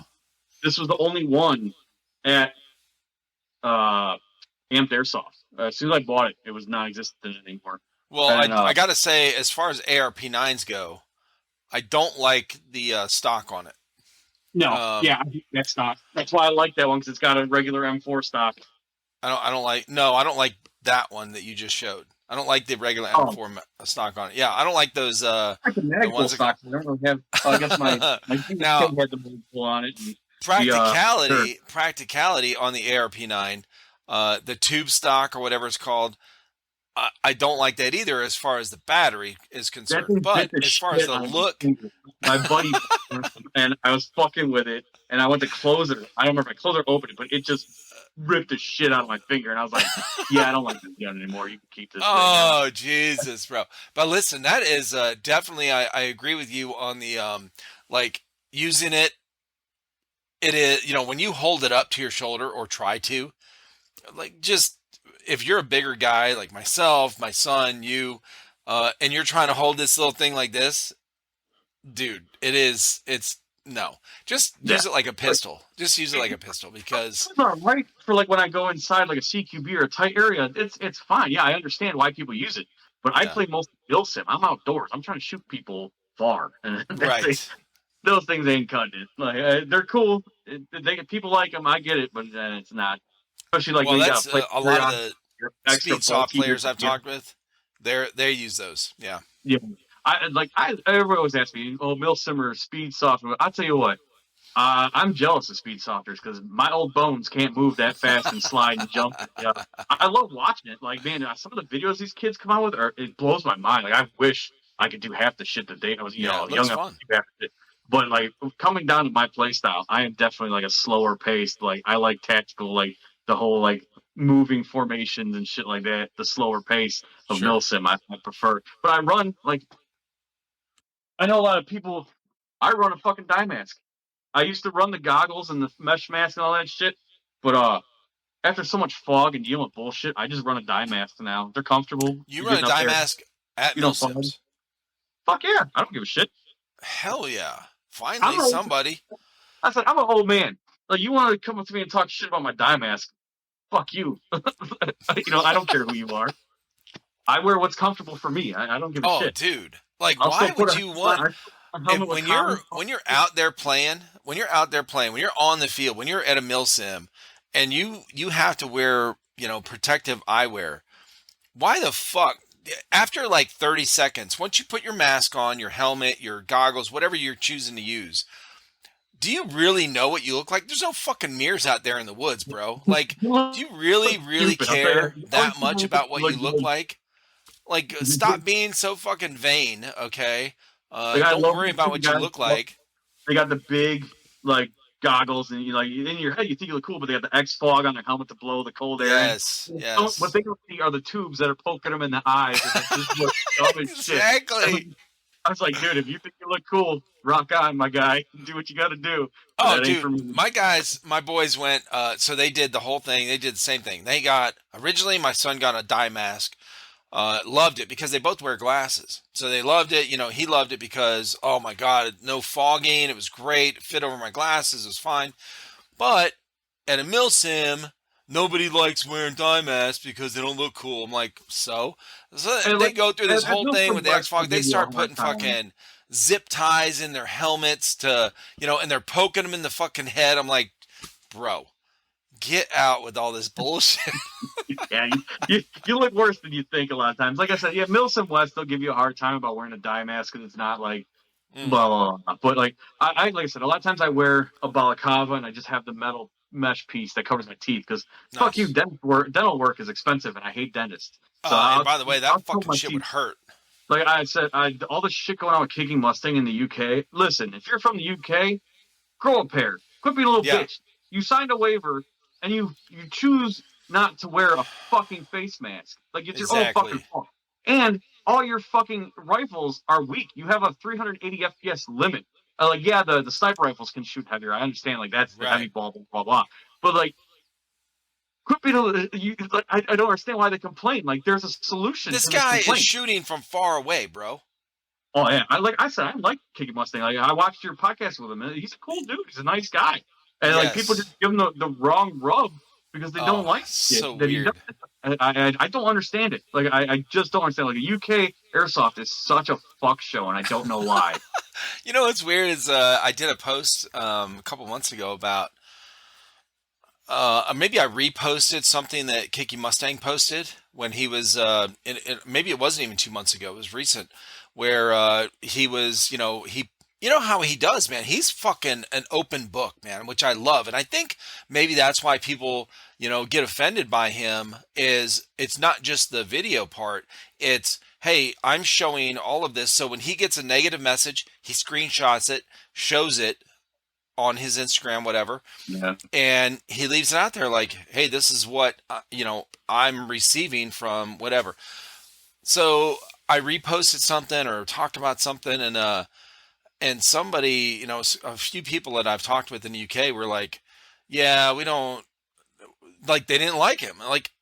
So when I released the podcast with him, there were two people I already had scheduled to be on the podcast. that didn't like him, whatever, and asked. Now they were still on the podcast. So I'm not going to say who they were, but they Yeah, said, I saw those. I know who you're talking about. I saw that they were good. They were good "Gotcha, interviews. Like, but I understand why they yeah, didn't want to talk about them because, like I said, over there it's insane. Like just the dye mask over there. If I showed it's up at so a Milsim weird." with a dye mask, they'd freak out. Mm-hmm. So like I said, I can understand. Like there's videos I've seen of people like from other players out there, and they'll sneak up on Kicking Mustang and they'll shoot him out, and like he'll scream and get mad about shit. But I get it at the same time. Like the man's out there fucking busting his ass to make videos and good content, and then like somebody shoots him, and I understand why he's upset, and he might blow out of proportion, but it's like I get it. Like I totally get why he's upset or whatever. But like Yeah. all the hate that he gets is I don't believe is deserved. No, and well, that's a separate issue too. And that, so the shooting in the head, the headshot thing, whatever, that's been talked about, and I'm always like, that's what me and the guy were last night were talking about. Like, bro, when we play paintball, nobody would ever show up to the field with just goggles on when you play paintball. Like, Yeah, bro, that fucking shit hurts. Are you kidding me? Like, like we it's wouldn't just sit the there part and alone. go, yeah, no, just Well, I know the just running gag is the British have terrible teeth. I get it. So if you don't want, it might be an Oh, I improvement never to get. heard that one. Okay. I mean, I I know that one from Family Guy, of course, yeah, and just in but general. But as like I far said, as airsoft I don't goes, know why. Like I've had a tooth broken before, not from airsoft, just from I was in a pool and a fat kid jumped in and pushed me against the wall and chipped my tooth. But I went through that shit. It sucks. Like I don't. I tag on the field. I make sure my fucking teeth are covered. I won't play if right? I don't have something to protect my fucking teeth. Hmm. I mean, there was a field called HTK. I know you've heard of those guys. Yeah. I love their outdoor. I never seen their indoor field, but I love their outdoor field. Like I'll be definitely going back down there. It's like a 5.5 hour drive from where I live to get to that field, but it is such a blast at that field. I love them. Like the everybody that live, like the owners and everything, they're such nice people. Like I have not one bad thing to say about Where's that any. at? It's in Lagudi or Latugi, Indiana. It's a real Oh, goofy name. Indiana. Okay. Okay. But they have a big field. It's like a big, beautiful field. I love it. And I actually, the next thing I was going to show you is I built something specifically for the next event that we're going to Red Arrow 4 in April. Because they allow vehicles and all kinds of shit on their field, and I love it. It's like a big ass mill sim. It's fun as fuck. Nice. Let's see what you But got. you've had this on your channel as a review, but I did some tweaking to it. Does this look familiar? Oh shit! But I Hey, modified listen, it. shout out to Airsoft GI for that fucking mystery box that we got that from. Thank you, I got this from GI, but I Cisco. didn't. I bought this. I bought it straight up. But I watched a lot of videos. Like Jet, the Desert Fox, had a video where he's shooting tag-ins out of the tube, and the issue is when you pull the trigger, it ducks down the tube, and the round bounces off the barrel and flies all stupid. Well, I Gotcha. saw somebody shoot a tag-in out the cone, so I thought about it, and I just modified the cone and cut it down so I could put the tag-in tube in it, and What, I fire tag-ins through it now. bro? So this is coming out for the Red Arrow event. So if you see an idiot running around, a fat kid with a chimney on his back, it's me. That is awesome, man. Hell yes. The Yeah, RPG-7, man. I got the idea from watching. Like I said, I do a lot of. Thanks to the war, I don't really do the Russian loadouts anymore, but I've been doing a lot of militia, like Chechen militia or any Yeah. kind of Russian style militia. And I run around with my AK-74U, and now I run around with the RPG. Fuck yes. That's awesome, man. Hell yeah. That, Okay. I've only test fired it to make sure that the idea works, and I have Nerf rockets I can load in there too. And I shoot Nerf rockets, but they don't go as far as the Taggins clearly. But Oh my god. So now, so when you shoot so what are you talking about? Like the chalk rounds or the yeah, Reaper rounds? Any of the tag-ins that you can put in that launcher that are rifled, you yeah. can shoot through there, even though Here, it's not the rifled thing or whatever. I'll grab it. Yeah, yeah. Whenever I see these on sale, I buy at least $8. I have a shit ton of them. Oh, I nice. have like the chalk round stuff. I actually prefer the chalks. I think it's cooler, but a lot of places don't like them. But I just have boxes and boxes of tag-ins. These are the Fates, the direct Yeah. impact ones, and I have just a ton of these fucking things. Hold that up That's again. a- What kind is that? This is the ooh, almost dropped it. Is that a This is dummy the round? Fate. No, this is the Fate. This is the direct impact explosive. Oh, see, we didn't shoot one of those. We got the The blue Reaper Reaper. rounds. Yeah, the Yeah. Reaper. I had the Reapers, but I didn't like them. They were only like a 3.5 second fuse, and they would hit shit and then bounce off and then explode somewhere Right. randomly. Somewhere These else. fuckers, as soon as they hit something, it's big boom. That's what. Okay. See, when Mark Patello sent me that tag end launcher, he thought the Reaper round that he sent me was that. Because when I was texting him, I was like, because you saw the video, so it kept bouncing off. We had to do that video in two parts, 2 separate days, because actually it wasn't like consecutive days. We had to wait like 10 days or almost 2 weeks to do the second part of that video, make one video, because my son had to order a 10-pack, box of Reaper rounds because we didn't know. And I was like, hey man, we gotta, I have to wait to send you this launcher back because we got to order more rounds. We couldn't get them, and I showed him some of the videos, and he was like, "Oh, that's weird. They're not, exploding on impact." So he thought there was those. Yeah. Yeah. I wish more fields allowed them, man. They're so much fun, and like I said, I enjoy like if you see me out there at that fucking Red Arrow event. Anyway, if anybody listens to this and sees me, and I'll give it to you to shoot. Like, I don't care. Like, I Those enjoy things the are shit out of it. awesome. So like Yes, you can just grab it and just pop it wherever it is. I don't care. I think the shit's fucking fun. that Like is I said, cool, I man. wish more fields. Like I went one of the fields I play at is in Hobart, Indiana. It's called Blast Camp. It's on an old Nike missile silo base, and Jet the Desert Fox had a Desert Fox event there. They did Midwest Mayhem one time, and it was fun. And they allowed tag-ins, so that was just a shit show. Like everybody was bombing them things. I'm mad. They won't let me use my tag-ins after the fact. Like I'm like, you let me use them for Desert Fox event. They're like, well, that's because it was Desert Fox event. I'm like, oh, I Oh see my how it is. Okay. god. Oh, And that's like crazy. Yeah. I tend not to play at fields that allow paintball because I don't like all the paintball shit on me. Like, Yeah. because my team for a while we were wearing all black, and as much as it looks Mm. cool, when you lean on a wall or any kind of bunker, you move away, and now you look like a damn zebra. You're just covered in shit. But I tend to stay away from the paintball places. I'll go to the events and play them, but I'm usually like I don't really want to lean against shit. It's just Yeah. when I'm younger, I wouldn't care, like getting dirty, muddy, fucking. Now as I'm getting older, it's like, man, I don't want to get in my truck. I got an expensive pickup truck. I don't want to bring mud and shit all up in this fucking thing. Bro, well, the problem is paintballers are fucking, paintball games.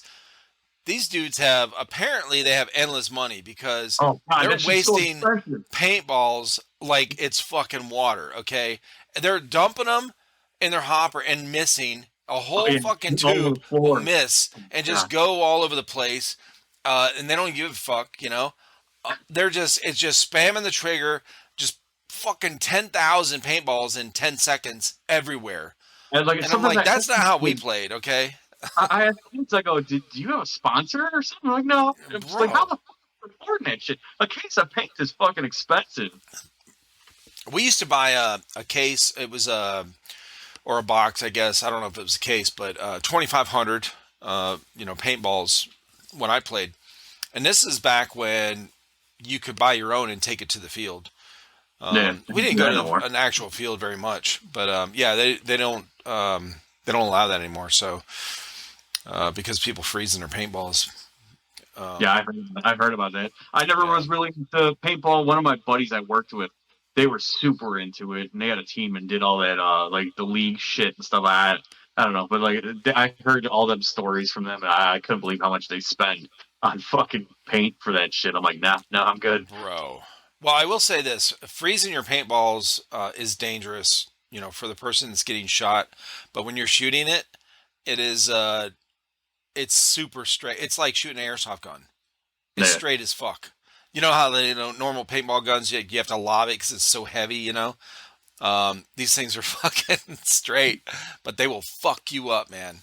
I Yeah. like the new technology that they came out with, the first strikes that have the little fins on the back of the paintball, and they're usually mag fed. Oh, Those dude. fuckers they're expensive, but they're nice. Right. Yeah, for sure.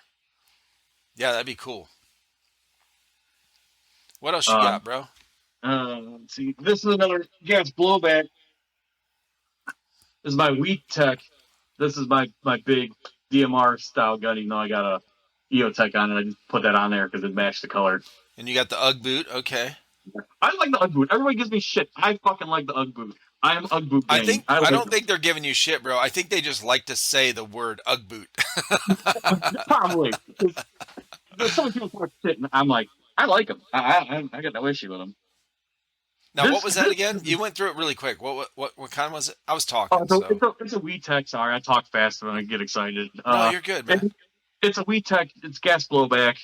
Grab it again. Oh, that's a gas blowback? Yeah, this is gas blowback.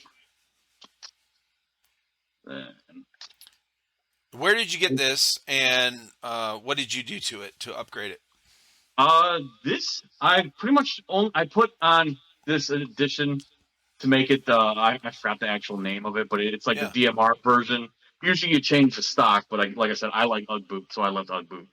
I have Raw Tech or RA Tech, whatever, nozzle for it to downgrade it, but I figure I'm just going to leave it at the 1.7 or 1.8 joules that it shoots. So I really haven't done anything. I changed the buckings out.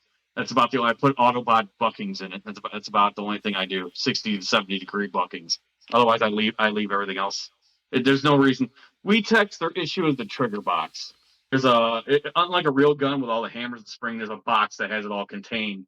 And after a while, a couple of years, depends on the use, but it'll start shooting fully automatic in semi, and then that's when you know your trigger box is bad. And I usually just have a spare trigger box laying around somewhere, and I just swap them out. I mean, it's super.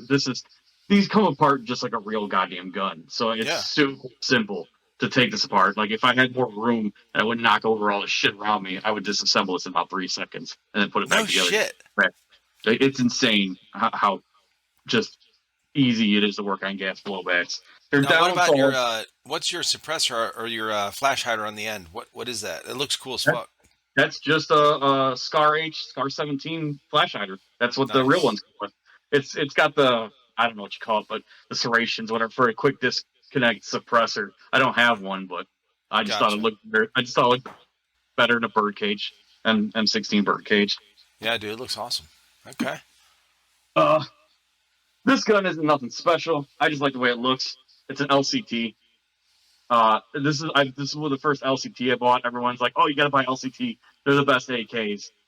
Listen, LCT has some shitty fucking motors. The motor that comes in this gun is awful. Really? And this son of a bitch is heavy. This is a heavy goddamn gun. This is probably one of the heavier. I don't know the model. It's just classified as key mod. I have no idea. It was just a LCT I found on e-bike. I thought it looked cool because it came with all the rails and fancy shit. And I just put this amplifier. It's not a tracer or anything. It's just a sound amplifier. And this looked as close as I could find to a Russian optic, like a Cobra optic. Is that a Noveski amplifier? Yeah, the thing with the flaming pig or whatever. I thought it was a tracer unit when I bought it. Yeah. And then when I got it, I go, oh fuck, it's not. It's just a amplifier. So it gives it that belching sound or whatever. Yeah, it sounds dumb as shit. Like I don't ever use that thing. How dare you? Usually when somebody wants to run an AK, that's what I give them. I'm like, here, run this thing. It's fun. It's fun. I mean, it's okay, but I have way better. We're all gonna know where you're at all day because it fucking belches. Okay. It's a loud pop sound.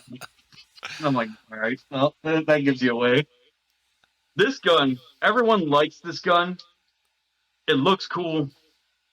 It's one of the PP19 Vityaz with all the Zydeco furniture on it. Damn. Beautiful gun. That's as short as the ARP9, bro.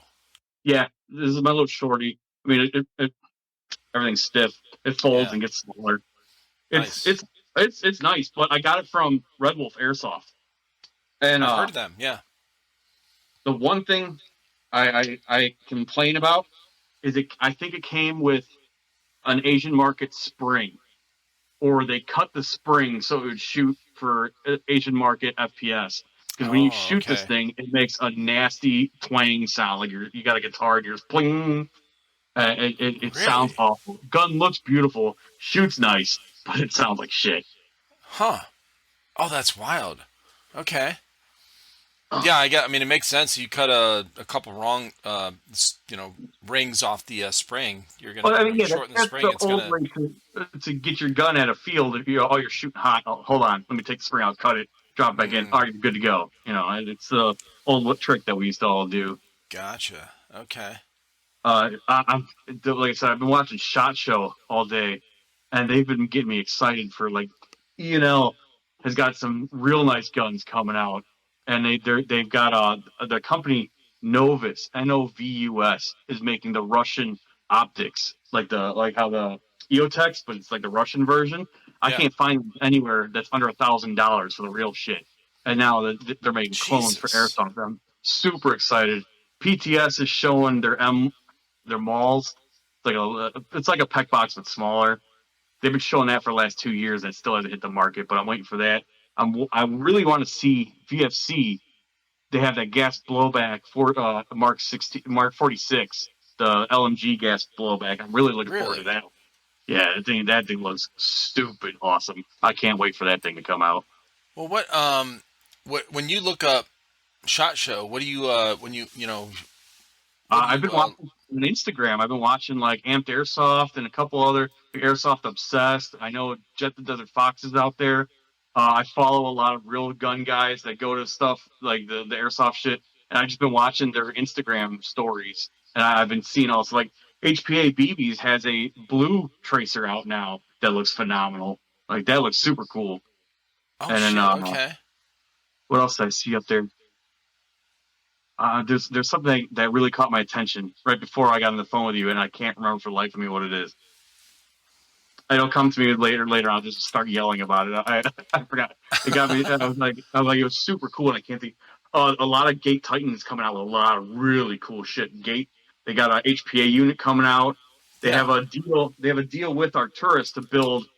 I think they're going under the name of Trinity. I think it was, but it's a gate branded M4, and all the shit in it is phenomenal. Like they did everything. Like it's got a round counter that hooks up to your like your phone, like an app, and it'll tell you how many rounds you have in the magazine. Oh my And god.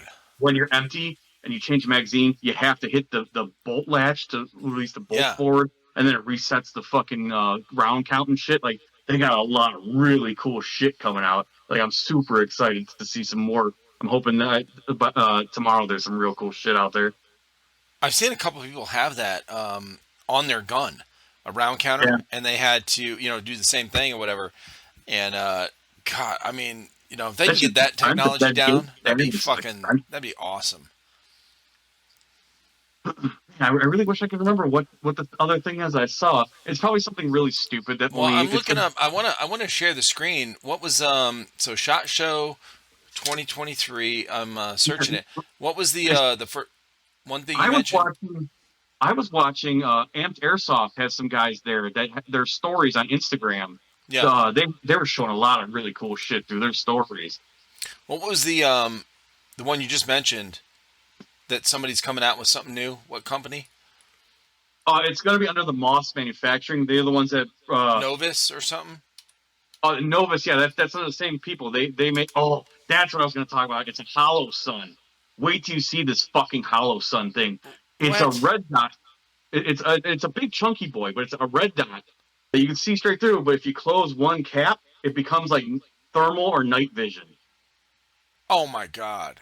It's so awesome. If Oh, I wasn't that's on my fucking phone, crazy. I would just send you the picture because I screenshot it. It's so badass. Like when that hits the market, Hollow Sun. I don't care. Yeah, I don't. I know I have, like I said, I have a screenshot that tells you what the designation for the scope is, but it's on their shot show. They just showed Blue Gene operators showed it, and so did the Amped guys. And like I said, it's a big uh, square red dot, and then you can close the front cap, and it's got another lens above it that has a green. You can see a green screen through the same reticle, but Yeah. it looked night vision to me. But one of the guys said it was thermal, so I don't know which one it is. But either way, I'm buying one. I don't care how much that thing is. I gotta get one of those. Hey, you're crazy, bro. And I love weird shit like that. Whenever there's some kind of gimmicky shit, I'm all about it. I love it. Yeah. All right, let's see if I can find I'm on Blue Gene Operators thing right now. Like I said, on it the should be all in the stories. That's where stories. Yeah. it was getting it from was the stories. Yep. I just saw it. Let me see if I can pause this and share the screen. So when I share the screen, you should be able to see it. No, I'm still frozen picture of you from the beginning. No way. Yeah, like I said, the whole time I've been talking to the side of your face. Oh my God, bro. Oh, all right. Hold on. Hold on. Now what happened? Anything? I got a black screen with your logo and the green circle that goes All around it. right. Now how about?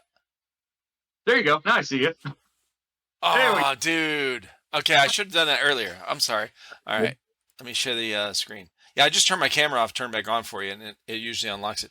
On our end, what I'm recording, everything's been fine. Like Okay. it's been good. So, hell yeah. Okay. So you might have to click on something. I don't know, but you might, or it Flip might the just come screen up. again. So I can see a loading bar, but I don't. Is it coming up? It's just a black screen with a circle spinning. Oh, this motherfucker. All right, hold on. 2 times the charm for you. I see watch stream. Let me click that. See if it. Yep, click it.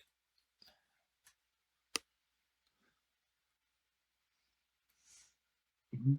Did it come up? Nope, still black screen with a circle. Son of a bitch. I'm going to try it one more time. I say it might just be my phone because my phone's No, not that's the fine. most high tech. Right? I'm amazed you could see me because if you could see how many cracks and how broken this phone is, it's a miracle that anybody can see anything. It sounds like my brain. Okay. So, well, I'm sharing the screen, but so what I'm seeing, you know what? I'll tell you what. You can see me, right? You can see my Yeah. camera now? Well, Okay. right now I see. Well, I got it now. I can see. I can see. Oh, it came up? You're frozen, but Oh my the God. you can see the hollow sun. How dare this thing? Okay. So you can see that. Okay, so this is Blue Jean Operator's Instagram on his story. And this is Yeah. what you were talking about, right? There's another one. It doesn't have that little blue lens. It's just got a pinkish lens, but the Yeah. same thing. I bet that's the one that can do thermal, and the one I'm talking about just does like a night vision. But see the green. That's the Yep. view when you close that cap on the front of it. You can Yeah. see like a night vision or whatever. That thing looks awesome. Like I'm so stoked to get my hands on one of those. Like it's Dude, gonna be that's expensive. crazy. It's probably gonna be like a car note, but Yeah, no shit, right? Oh, that's cool. Okay. Well, there's some cool shit coming out at SHOT Show. oh yeah, like I can't wait for the Um, start rolling out because like I said, there's some shit I'm really waiting for. yeah. You said Amped Airsoft has some shit too. Yeah, I don't know what happened. I'm staring at a closed stream, so I don't know if it went away or changed or what happened here. But now I just see myself. Oh, there's you. You good? Okay. Let me see what happens if I hit this button. There we go. Now I'm back to normal. You good? All right. Hell yeah. But like I said, they got some real cool shit. Like I'm excited to see what else because the e-bike had I didn't really see anything that was like that caught my eye. It looked like mostly the same, just newer versions of stuff. I didn't really see nothing that popped my Yeah. eye. But like Arcturus, ENL, the Novus, Gate, and Hollow Sun, and like I said, the HPA BBs. But I don't know if that has anything. That just might be what they put out on Facebook and stuff this morning. Yeah, so this is a video I'm showing from Amped Airsoft story. The guy from Amped is at, and I've seen him. I don't remember his name, but he's usually on the live streams.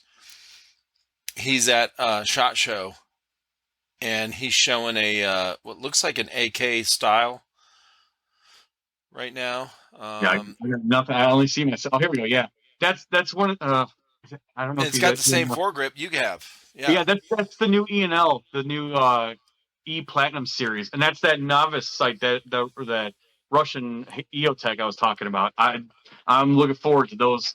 That's going to be a definite buy list of mine Nice. because what I want is Arcturus is making the AK-12 with the different stock on it because that has like the M4-ish looking stock, and they make Oh, another this one. is that. This is that That's, Titan you're that's talking Gates, about. yeah, that's Gates HPA unit. Okay. Oh, that's cool, man. Yeah, I've I been love. glued to this stuff all day. I've been watching all these any footage I can see from SHOT Show. PTS had a bunch of cool shit too. Uh, I forgot who else I was looking at. I'm like drawing blanks. I'm trying to do too much at once. My brain doesn't work that well. My brain never works that well, bro. I can only think of one thing at a time. I get sidetracked and it's What is it? squirrel. PTS Airsoft or something? PTS Syndicate, I believe it is what it is. Here we go. I don't think I follow them actually. Oh yeah, I am. Okay. Interesting. So maybe it's on their story. Let's check it out.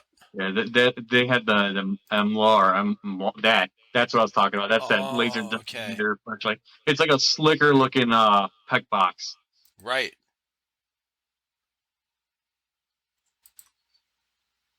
Yeah, that's definitely a SHOT Show. That's their booth at SHOT Show. Okay. Mhm. They got a bunch of optics. They were showing off or grips or something. I forgot exactly what they were showing, but they had a lot of stuff that looked pretty cool. Like that. That was one thing I was looking forward for. Yeah, that's the so it says prototype. Yeah, it's been a prototype for 2 years now. They were supposed to come out last year, Oh, but okay. it never hit the stores. So what does this thing do now? It's just like a PEC box. It's got a IR laser, normal vision laser, and I think it's got a flashlight. It's just a thinner. I don't know. Like I have a PEC box on this, and see how it's kind of big. It's a PEC 15. It's kind of chunky. This thing is Right. more slimmer. It'll sit closer to the rail, And so you it's have kind of more. circular. Yeah, Yeah. you don't have a something blocking your grip. Well, that's what we had. I mean, these guys, when they started getting PEC boxes, they got one. It was just like the one you have there. It was real big, uh, rectangular, kind of bulky and shit. Yeah. Okay. Yeah, I want to get a pair of nods so I can actually use those things. But man, like some of the things I'm looking at, are like 5,000 and above, and I'm like, I just, I can't. I don't know how to explain to my wife that I just spent that much money on something, so I haven't bought any of that shit yet. You, you just tell her, bro. Okay. Like, hey, this is more important than any bills we have. So, Yeah, this is I'm what gonna I'm doing. apply. It's great marriage advice. Okay. I'm joking for anyone that's doesn't understand sarcasm. All right. Yeah, that's cool, You man. gotta put a disclaimer out there. Well, like I was listening Disclaimers, to bro. a couple of your podcasts where you guys were talking about how when you put airsoft, you always have to put that disclaimer out there, and I want to say it's because real guns don't have to have the disclaimer because they don't. It's not like towards kids. But when you have airsoft, it's a replica or a toy gun. So then automatically, I think the algorithm picks up that it's a something for kids, and I think that's why you have to put the disclaimer on all the shit that all the YouTubers are talking about. Huh. Well, listen. The only YouTubers that are talking about it and doing it are YouTubers that aren't even monetized. Okay, YouTubers that their channel is very small compared to the bigger channels. There's a couple of YouTubers that their channels are monetized, that they have done a disclaimer, but most of the bigger channels do not do a disclaimer on any of their posts or any of their videos. Kiki Mustang, I don't know, is he the biggest airsofter YouTuber on? I He just hit I don't two know million the count. two Like I million want to say subs. like because I know there's people that I watch a lot of, and then I think they're bigger than they are, and I see the subscriber count, I go, huh, I thought I'd been bigger than that. But Yeah, it's like, Noverage ain't even a million. no, I thought he had over a million. Is he? I have no idea. I've I watched him thought in it a while. was. I just looked at his channel a couple weeks ago, and I was surprised as well. I Maybe watched it's his buddy Joseph.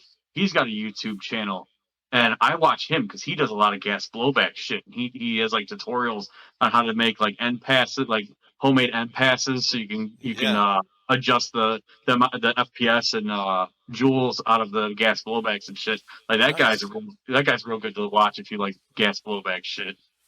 Does he have a lot of subs as well? I mean, none of these bigger ones that I've seen, like Airsoft Alphonse, Yeah, like but he's got a Alpha shit comes to ton. my head, like Jet comes to my head, C7 Viper comes to my head, Yeah, but I don't know how many what none of their those guys have put disclaimers on. I think maybe C7 does it. C7 might have, but he's not really like he does unboxings, man. He's not a gameplay, you know.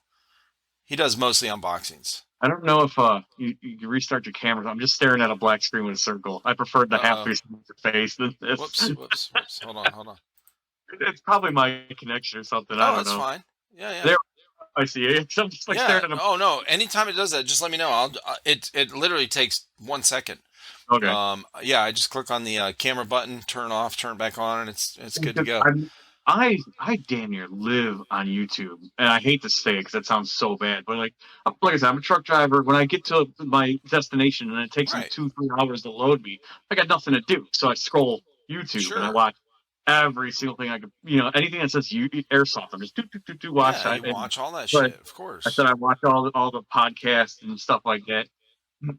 All the YouTubers I sit Did and you watch. see did you see the one with Mayday San?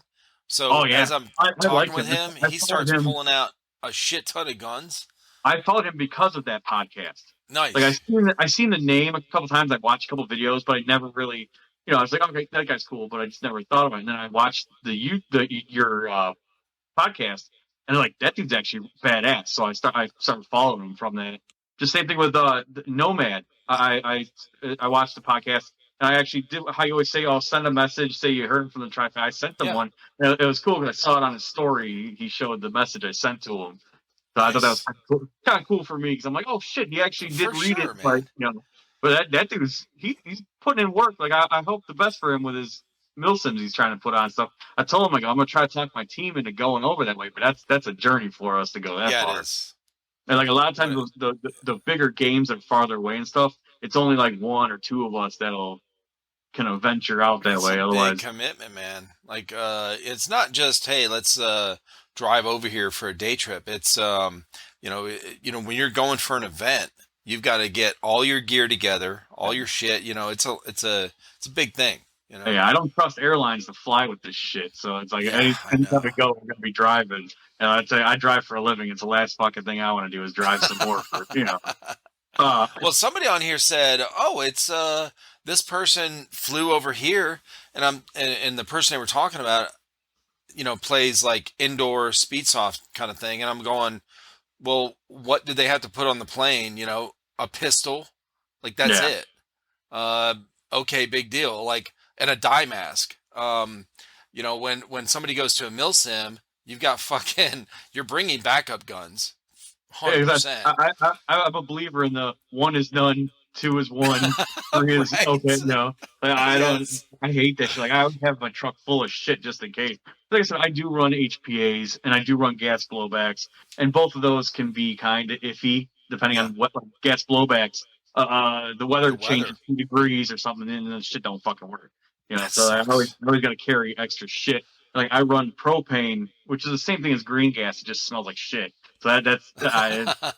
So sometimes I get in like a vehicle or something, I'm shooting out of it. I'm like, man, who farted? And I'm like, oh fuck, it's my gun. It's just shooting the fucking propane. Well, let me ask you this: on the difference between the gas blowback rifles and the gas blowback pistols. You know how sensitive the pistols are with, sometimes they won't even like shoot the full mag if you're mag dumping. If you Yeah, got 20 rounds with, because it gets with so cold. Well, rifles, I think it's just if you are they drop the better? mag or not.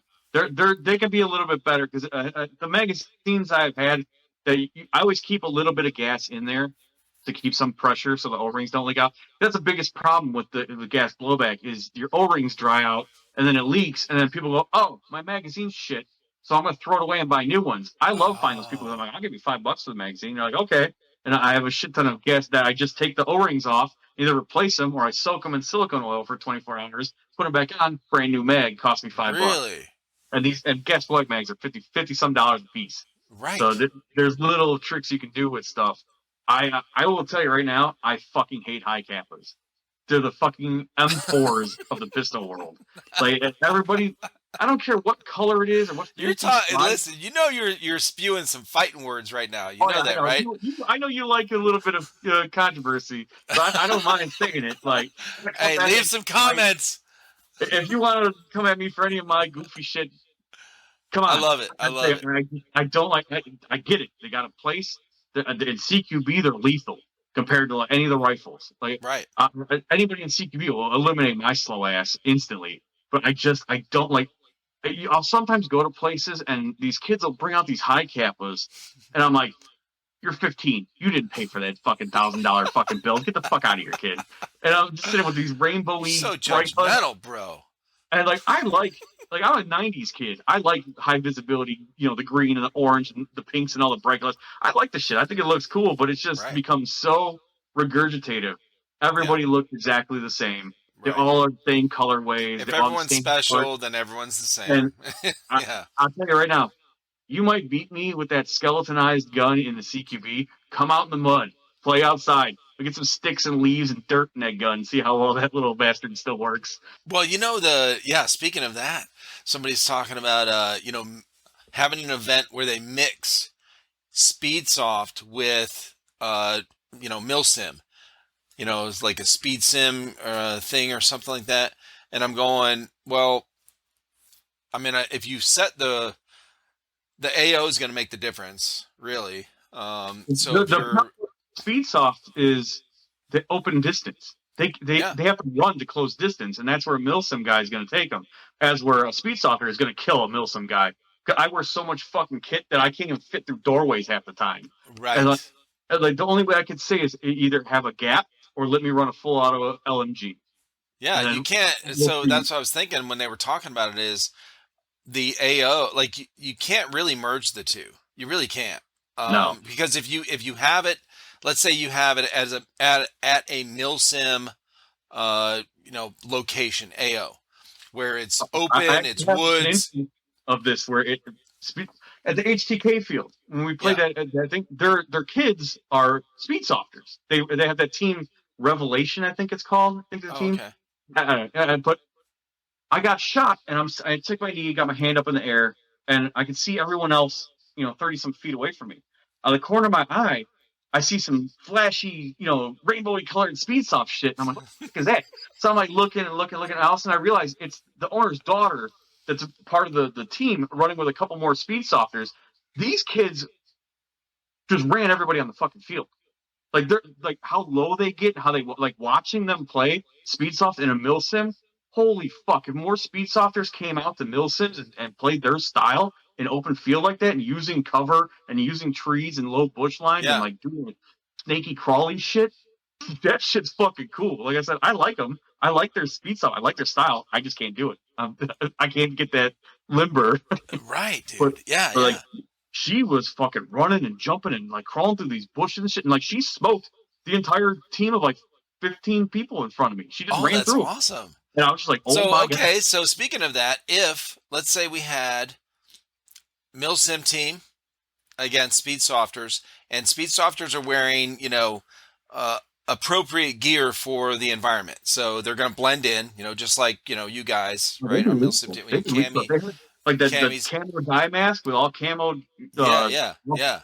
they'd be goddamn lethal. Like I think so. their speed and agility Right. outdoes 90%. Because let's be honest, 90% of mill simmers, we're not the kitted out operator, cool guys. We're all fat guys that either smoke, drink, or eat too much. Like, we ain't doing this shit, We're not some real ass door kickers. We're all playing fucking fashion show out there. That's what mill sim is. Yeah, But dude. I mean, it's like, camaraderie. Yeah, yeah. Get well, together yeah, and like that's what I play. bromance. I enjoy the people. Like that's I'm in a truck all day by myself. Mm-hmm. That's my way to get amongst people and bullshit with people and have fun. Like my Right. team that I play with, we don't take our we're mill sim, but we don't take it serious. Like our thing is just have fucking fun. Like Yeah. that's why I have all the tagging and RPGs and all the dumb shit. Like we're just out there being clowns. Like the guy that is the founder of our team, he goes by call sign Batman, and he's got the Batman ears on his helmet. And he Oh, no wears all the shit. logo stuff. And he's got the cowl with the thing. Like he looks legit. Like it's funny. Like we just are a bunch of clowns out there. We're just having fun. We do dumbass shit. And the best way to describe us are we're like the Tristan. We're meme softers. We just do dumb shit to have fun. Like Yes. we don't take ourselves serious. I suck. I'm terrible at fucking airsoft. If it wasn't for HPA giving me that extra range, I probably wouldn't shoot anybody. But like, uh, it's just one of those things where like that's my, like you said, it's my release. It's my way. Sure. All the stress of the Oh, I day, love it though. I love it. all the road rage and shit. I just get to have fun out there, and like Oh I God. never get it serious. Like I got shot. I had the sniper headshot. He shot me right here, went right underneath my goggles, and Oh, right under like face on mask, the bridge of your goggles. nose. Oh, it was so loud. A guy 30 feet from me turned around and goes, "Are you okay? I heard that. What?" I'm just holding my nose. And like Oh I got so God. mad, all red, and I was ready to go beat the shit out of this kid. And I thought about it going, I'm like, I signed the waiver. I intentionally, I got shot. It was my fault for prairie dogging. Like I like pain is a good teacher. I do not stand in the middle of the open like an Yeah. idiot looking around anymore, thanks to that fucking shot to the face. There you So go. yeah, I like again to the UK guys, it's kind of a lesson. Like you shouldn't maybe be standing Yeah. there if you're getting How shot. about saying thank you? Yeah. Yeah, I don't do this shit no more because, like I said, I got back injury. I'm older. Like I can only kneel and crouch for so goddamn long, Oh, for and real. then I got to stand up and like stretch my back and like twist around a Right. little bit. And that dude was just must have been watching us, and he just happened to see me stand up because I'm out of range of all the guns firing at us, and like they're Yeah. all I'm watching BBs fall 20 feet in front of me, So I'm just standing there like stretching out, and also just flat. I was like, It's in so tears. weird. Like I had to walk off the field and like I had a balaclava on and I had to make Yeah. sure I wasn't bleeding because it cracked me hard. Like it hurt. Hmm. And like some people will get mad about that and want to fight somebody. I literally Sure. waited till the game was over. I found him and I shook his hand. I go, dude, that was a fucking awesome shot. Like you Yeah. got me right between the eyes. Like it hurt like hell. Like I got a flat spot on my nose where he still hit me. And like Yes. all, Life all the lesson, anger baby. and stuff went away because I understand and respect the amount of talent and skill he used to shoot me that fucking far. Yeah. Or Actually, the BBs I, are just fucking skin magnets, bro. I don't know what yeah, is going on with these BBs, bro. I don't know how they find these spots, but it's fucking weird. it's always the worst spots too. Yeah. It's like the one piece of skin that show like I'll wear full on head to toe coverage gear, but there's one little itty bitty piece of skin that's right where it goes every time.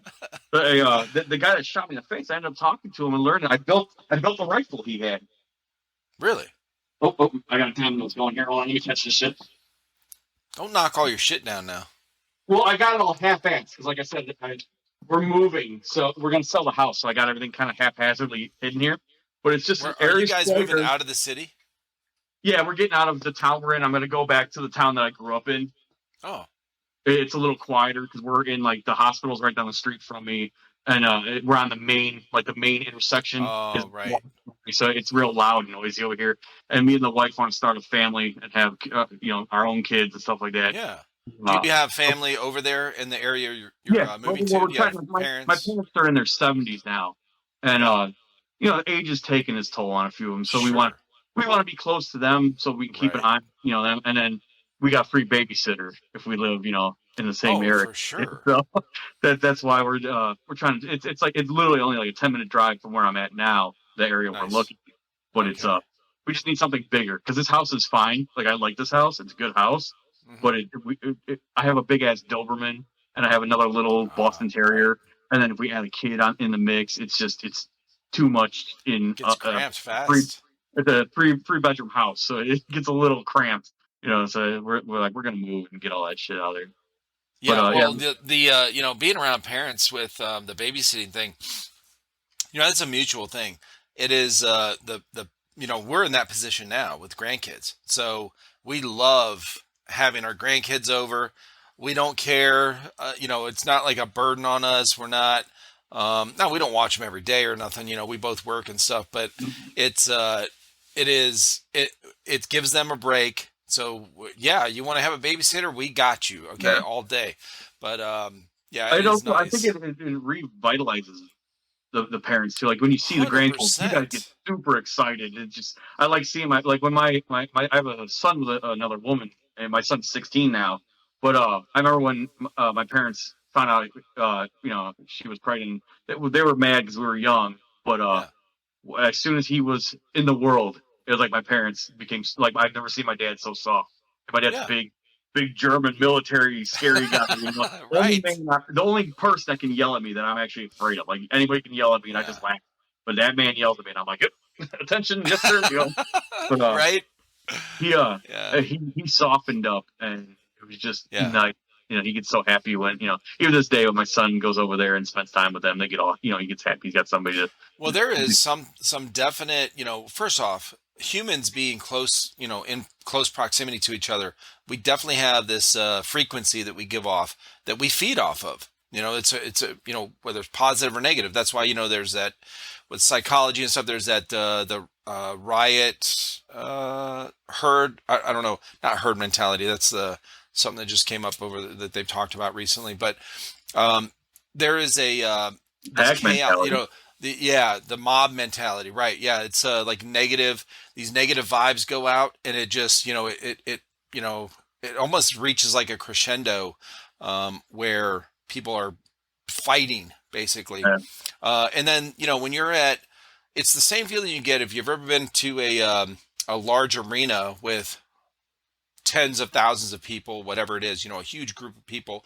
You're all close together, and a football game, a baseball game, whatever it is, and somebody, the national anthem or some kind of thing that unifies everyone in that stadium where you're all in unison, that frequency goes out and we all kind of have the same vibe going and you feed off of it. And it's so positive and so, Yeah. people that That's grow up the in fair thing going to about culture. church, yeah. Airsoft the same way, man. Like when you're hanging out with, if you're older, yourself is a little older than normal, or not normal, but some airsofters that are getting in, coming into the airsoft world. I'm definitely like an old man compared to a lot of these guys. And when you get around, when you hang out with younger generation, you feed off of that. Like it's a cool thing that happens because it doesn't go the opposite. It doesn't make the younger generation feel old, like, ugh, I'm so dragged down by these old people. It's we feed off of their, their young energy, and it's really beneficial. I know you and your boys go to a lot of concerts, and like when you go to, I remember being at concerts and you see like that old guy, gray hair, big beard, Yeah, long hair, denim jacket, yeah, and you're like, oh god, here comes it, and then you actually like talk to the guy. Some the coolest fucking people in that whole crowd, cool as and fuck, bro. it's cool to see that they feed off your energy, you feed off their energy, and everybody has a Yeah, great time. Like as I get older, I start to like concerts less because I don't like being crowded. I don't like being squished and shit. Like yeah, I'll be back on the balcony by the bar drinking. You go have fun in the mosh pits. Like, yeah, but like, I totally understand what you're talking about. Where you like you feed off the crowd energy and all that shit. yeah, for sure. Well, like I was saying, it's the young, being around the younger generation, younger crowd. It really helps But, when you're older, And airsoft is a great. I've been talking, so many people about how diverse the age range, how wide the age range is in airsoft. Where they're all yeah, playing because together. even my team, I think I'm technically the oldest by like a couple weeks. Yeah, And then the guy, the leader or whatever, the guy who made the team, he's 30. He's also 39. Then we got a guy that's 28, and I think the other one either 26 or something. And then we got if we go to Blast Camp Field, we got a guy we call Old Man. He's got to be like 50 something. He's funny to watch because he's just an old guy that like with a big ass gray beard, and he runs around with an LMG and just shoots sprays everybody down. nice. While his stepson, we call Squirrel, he just fucking takes off and goes runs and is chaotic somewhere. That's awesome. Like as I said, our team ain't big. Like we're not a big. It's usually just four of us at everything we go to. But it's one of those things where it's like I don't think we look scarier than we are. Like I got hostility tattooed on my forearm, and Yeah. I'm gruff, and like right now I'm talking to you, I seem real nice and happy. But if you just see me standing there, just like waiting Yeah, you around, got I, resting bitch face, like, I was a bouncer at a bar for many years, so it's like I just oh had that shit. look where I'm So looking you got around. that cross your arms Yeah, and just I just stare at stand somebody, there. real I, stoic. I Okay. think a lot of people are because like the one guy Dave on our team, he looks like he'd be a correctional officer or a cop. just from his build, like the way he Yeah. stands, and and then we got Ryan, who's just this giant, massive dude. He's tall as shit. He's tall, skinny. And we got Spencer, I call him Sasquatch because he's just a tall, lanky dude too. And it's like we look Yeah. kind of like people would probably look at us like, what the fuck? But we're nice guys. Come say hi. Like we're not as mean as we look. Oh, it's so funny, man. So you got the what's the other tattoo on your inner forearm right there?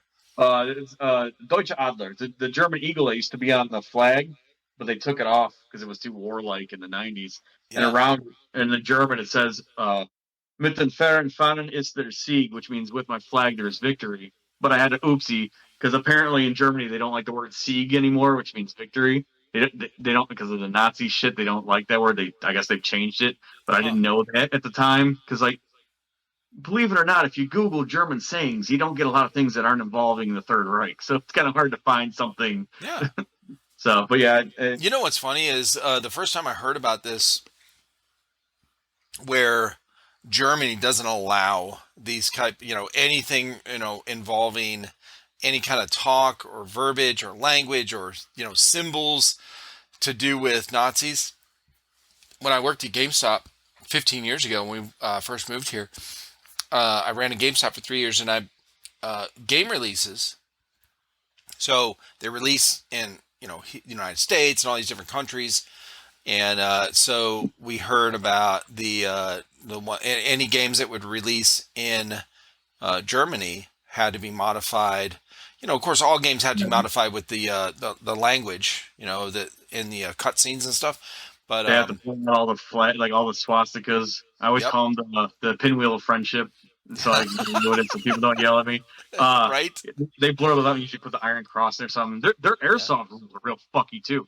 I watch a guy on YouTube called Phoenix Feather, and he's a German YouTuber, and their LMGs they have to be under like 1 joule, like they can't be like 1.5 or 1.2 or any of that. really, They're all the rifles need to have this F mark on them, or they can't be used. It's an illegal gun if you don't have this German F stamped onto the gun. Like they huh? got a lot of real goofy fucking rules. Oh, that's wild. And Yeah, it's I like haven't. That's it's one crazy country to I have watch. not talked with anyone from yet. Look up that Phoenix for the guy. He's a real nice guy from what Phoenix. I can tell from the videos. Yeah, He goes to a lot of really he makes do with a lot of shitty rules against him. right. What was it? Phoenix. What? Phoenix Feather. It might be Phoenix Feather Airsoft. I don't really know what he cracked. What got me watching him is he fucking sneaks up on people and he's got a little pistol, but it's a dick and balls. So he just like sticks it in somebody's face and shoots him with a What? fucking dick and ball. Oh, I dude, I saw gotta that. I was find like, what the this guy. fuck? I gotta find this guy. Okay, I'll have to do some searching. All right. I don't see. There was the recent update or whatever with Instagram. The search feature is Oh, yeah, I fucking said weird, check bro. I YouTube don't know for what him. happened. A lot of people, I can't find a lot of people on Instagram. Oh, I usually like I'll message them somehow through YouTube. I don't, I'll message on their videos or something. oh I yeah. know I'll you look on my find them. YouTube. Okay, okay. And maybe in his about section he'll have whatever because a lot of times people have like my Instagram isn't what my YouTube handle is or any other handle I go by. Yeah. Okay. Yeah. Well, that makes sense. Yeah. Yeah. I'll have to look that up. Okay. Cool. Hell yeah, man. So what else you got going on? Uh, What other guns you got? this was the one that I was talking about. The guy shot me in the face with. I copied his build. Nice. That It's VSR. no, it's the Aries Striker. Oh, And it's got the HPA Wolverine bolt system in it. I literally just built this gun 2 weeks ago. no shit. I just, when I talked to him at that event, I remembered what he said. And I wrote it all down when I got back to our cars, and I mean, he had it more cool with all the wrap and leaves, and he was in a full ghillie. I'm not about to do Yeah. that. I ain't about that life. But I just went through the paper and bought all the shit that he had, and I mimicked the gun, and it shoots phenomenal. Like snipers, if you don't use HPA, you're missing out. Like you don't want the big tank. Fine, buy the little 13 by whatever skinny little tank, put it in a leg Right. holster or something. You'll never know it's there, and that thing is so good with air consumption. You will never burn through it in a whole fucking day. Really? I don't know if it's on Instagram, maybe not. I don't know. I think it was on one of your Discord, one of the pages we were talking on something, and I think I sent a picture of this, like me just quickly because there's no, you shot a Oh, bolt that was action you. before. That might have been me. The little video where you were cycling it. Yeah, that's me. That's Oh this. shit. Okay, It, okay. but you know how hard it is to cock Right. back something The for big spring, when you yeah. put the big spring. That's it. Yes, that was That's it. yeah, yeah. Okay. You one fingered and just all day long fire them off. It's insane how like it's quiet. I mean, the loudest thing is the racking of the bolt. If I put a suppressor on this, you won't hear the shit at all. Oh, that's awesome, dude. Okay. And you can really adjust. That's, the big thing I've heard, of course, with HPA is the consistency and the ease of like adjustment. You turn a Hey, knob you want to, and yeah, like I can turn it up to a what I have it at 95 or 98 psi, and I was doing 2.5 joules, wow. and I think the With sniper is what? doing 2.88 joules. What But were you shooting? I Three could turn it. sixes? And yeah, I shoot 3/8. Usually, if Okay. I'm using any of my guns, it's usually a 2.8 is the lightest, unless it's an LMG. Then I'll dump whatever the hell is the cheapest in it. But Yeah. with those, I'll shoot 4s, 3/8, something like that. I tested it with 3/8. I Gotcha. like in my garage because I was gonna do this podcast in my garage because that's where like my tinker zone is. It's where I got all the tools and parts and shit. Yeah. But I had my Wi-Fi is terrible out there, and I would Oh, gotcha. I'd have been like a robot. So I was like, I'm doing it Yeah. back. But yeah, I mean, I can turn down my gas and I can shoot it under a joule. It still sends them. That It, is that's got to be the best number one best thing about HPA is how I quickly think you can just change the FPS or you lock them once you go through the chrono. They yeah, run ties through and lock it, so you're stuck at that, which is fine. right. And but I throw it in my bag on my back, or and I put it in sometimes a magazine dump pouch on my leg, and Yeah. I never notice it. Once in a great while, I'll snag the line on like maybe a tree branch or something, but it Right. gives like Yeah. I don't see what people complain about it. I don't understand why there's a Yeah, I don't big. know. I always hear people bitch about the line and hose. I never in the 3 4 years I've been running HPA now. I never have an issue with it. It's just Well, not. most people I've talked like Todd, who's been on our channel a couple times. We've seen him at Mill Sims and stuff. And he runs HPA and M4 style, whatever. And he's got this thing. The line is like, you know, it's very streamlined to his back and over his shoulder, Yeah, to I his run them through rifle. the Like, comm lines in the shoulder right. straps on That's my what he does. my LBX plate carrier. You have the little comm lines on each side, and I just pick a side and I run the line straight through Yep. it, so it literally just comes over my shoulder and down into the gun. And on the Yep. left side, I have all my comms, and That's like I what said, he does. the only part that sucks is if you go to hand the gun off to somebody or you want to Yeah. set it down, and you don't have a sling. Yep. But even then, it's a quick disconnect, just and it's off. It's not going to ruin your day. Like I said, Uh-uh. there's this big stigmata. Like this is my favorite HPA gun I use. It's a little crink, and Nice. it's got the blaster on, which gas blowbacks and HPA. The blasters look a lot better than a spring gun because you actually get What's more a torque. blaster? It's the one with the flash that doesn't just do the tracer; it makes the flash like a real Oh, gun. okay. What's it got? Like a? I've never seen one of those on the inside. What is it? Like a flashlight kind of thing? Strobe light? It's got three LEDs that Oh, flash color. Like I got a Bifrost. This isn't it, but I have a Bifrost that you can choose like a rainbow of colors. You can have it shoot an actual like every different color, or you just have green or blue or orange, yellow. This one's just yellow. But oh shit. Okay. when you're in the dark and you come around the corner, you just pop, pop, pop. It scares the shit out of people because you I'm just see the sure. report of a real gun. When these first came on the market, I ran it at the factory, and like I said, it's a lot of CQB. There's no electricity inside. There's dark spots, and as I'm creeping around, this thing's already. It's got a Polar Star jack in it, so it's already got. I mean, the trigger on it is light as fuck. I outshoot people in semi-auto that people do full auto, and I have my full auto set to like 60 rounds per second right now, so it literally Woo! an A10. I had It definitely goes Bert. well, I had we're at the factory and we're sitting there. Everybody's hot. It's a hot like July day or something. I forgot. It was like it's summer. It's summer. It's like it's humid as fuck. It's like 110 degrees outside. And like me and a Jesus. couple other bigger guys are sitting outside just trying to cool off a little bit. And we're all having a conversation. This kid walks up, probably 14, 15 years old. And he's like, check this out. And he's like showing off this just a pistol. Like it was just I don't know what is special about it. Other than it was like EMG, Saya, whatever the hell that is, nothing to me. And he's like showing it off. And another guy goes, "Oh, check this out!" And he has a Glock that fires full auto. And he's like, "Oh, cool." And I didn't even mean to, but I hit the trigger, and and then everybody turned and looked at me, and I was like, "HBA," and they're like, "Oh, And the kids start shooting at each other, and then the kid next to me ran out of BBs, and I just handed him the gun. And Oh I'm like, shit. I go, unload. And he just tore his friend up with this thing. The ones I had in were 200 round SEMA mags. And he just dumped the whole thing in a matter of like 2 seconds. And it was like watching the kid do it. It was like he was so happy. And right then is when I started realizing, like, I'm going to start helping out the younger kids. Like when I see them for sure. I'm going to start giving them some cooler shit to play with. And the guy he was shooting, it was all in fun. The guy didn't turn around and get pissed off. I don't know if they might have been brothers or friends, or they knew each other previously. Right. Yeah, That's I'm good.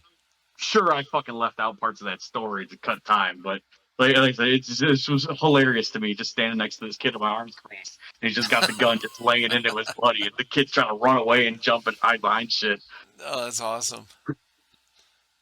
I'm trying to look because like a lot of shit I didn't. I brought out some shit, and I think I've showed you most of it. I just got the one over here. Yeah, what's the big one you want to save for the grand finale? It's not going to be in the camera view.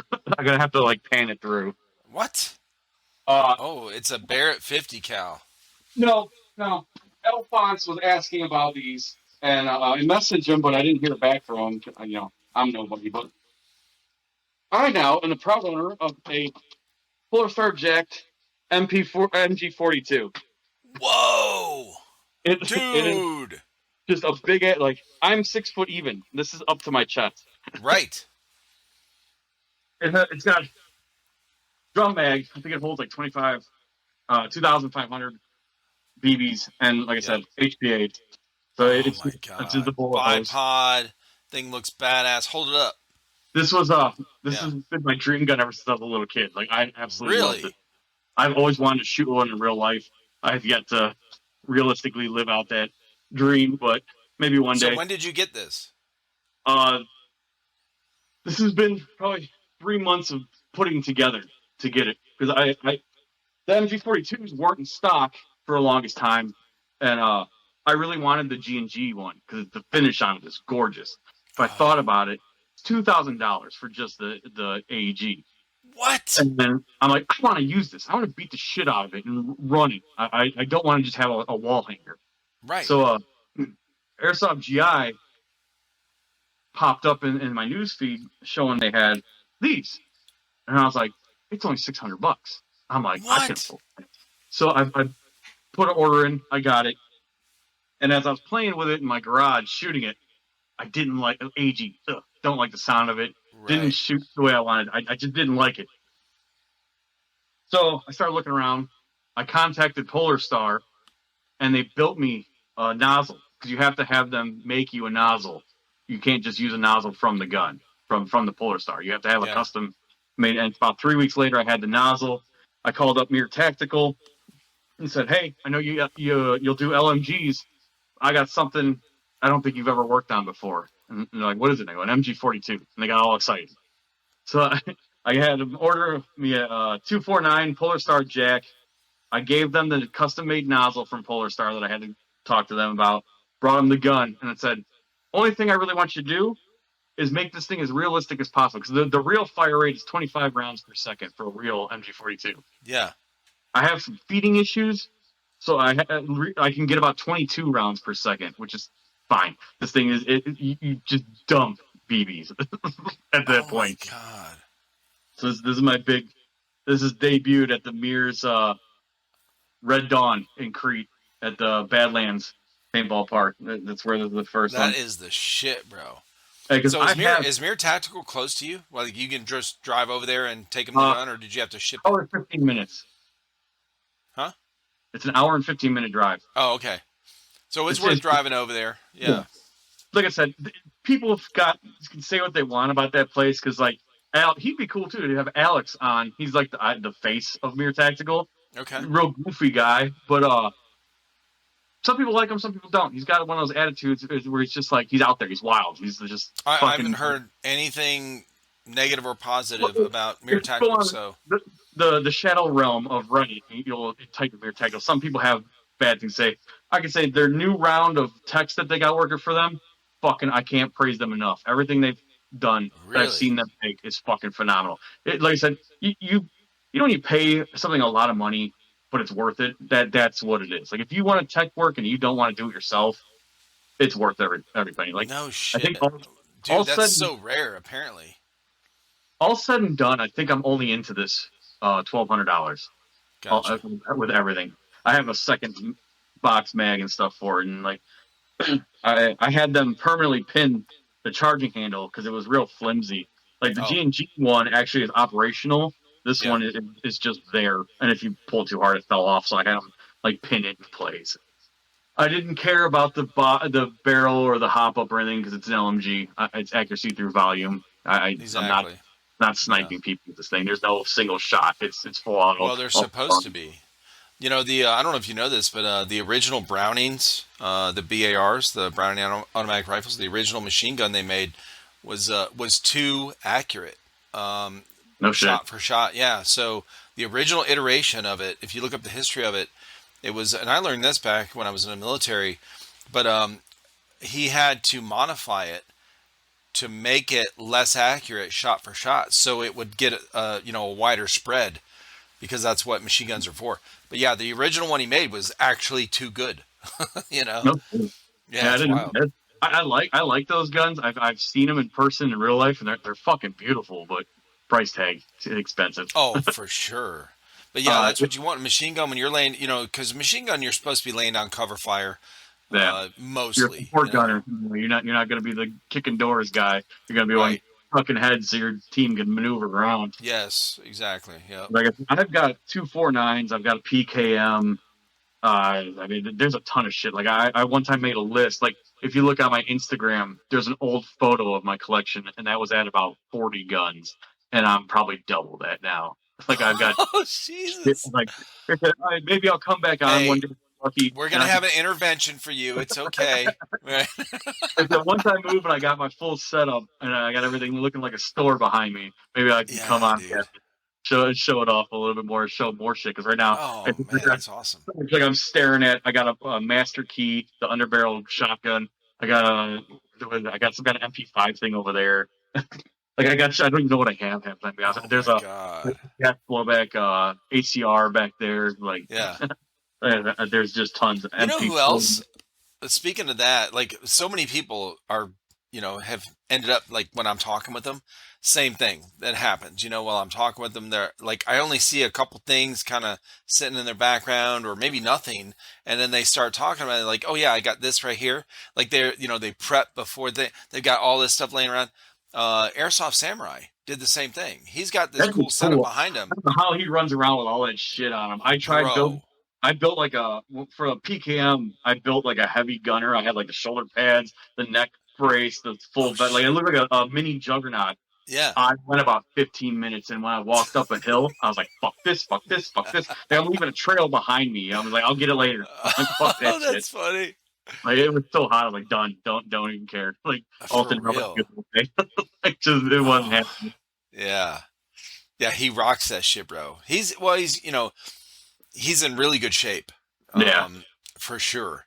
Way better shape than, myself or whatever, but and he's used to, when you get used to running shit all the time, you guys go out there and wear gear all the time. Some of these people that maybe younger than you go to their first mil sim, they can't even hang 3 hours, because they're not used to boots, they're not used to walking in uneven terrain.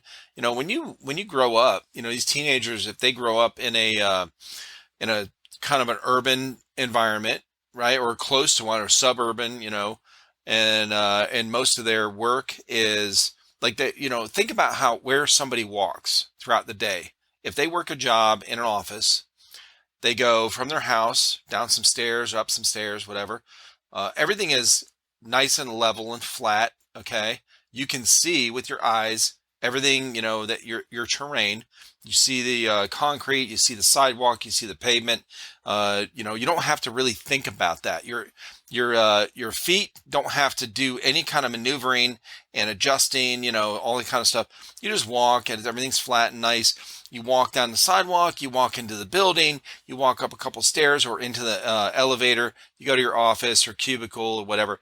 A lot of people grow up like that, and then, or even in a factory, nice flat floor, You're right. or a Forklift warehouse. and sitting the whole time. Yeah, you Or sit, yeah. like now, So, I got a cushy. I drive a truck. This shit's cushy. yeah, you I sit put in a my time truck. in. I worked my 12 years in warehouses and factories. But you've been to some mill sims. These guys that are starting out and they haven't been to a mill sim, they're not used to putting all this gear. So they might not be, overweight, but they're not used to walking on terrain for 30 minutes at a time that Oh, is yeah. rocks and roots, and their ankles are going like this and their feet are going like this, and their new boots are fucking scraping against the back of their heel, okay?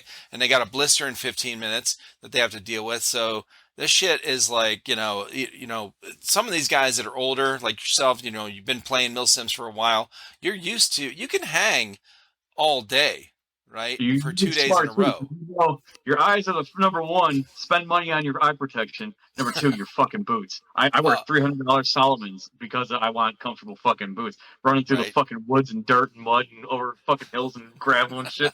You can wear some fucking Walmart boots for $20. You're gonna have a bad fucking day.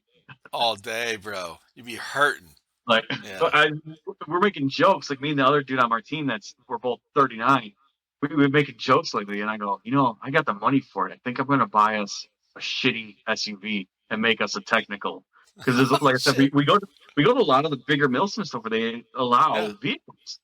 So I'm seriously thinking about buying a cheap ass, maybe a couple $1,000 fucking Blazer or something, anything cheap, Yeah. and I'm gonna cut a hole in the roof, mount one of my machine guns on that thing, and just go from there. Like just rock it out, like because like there's sometimes where we're like we'll get to we'll be marching for like a good 40 minutes, and then we get like, all right, now you got to go over there, and you're just looking up a hill, like you motherfuckers, I don't want to walk up this thing.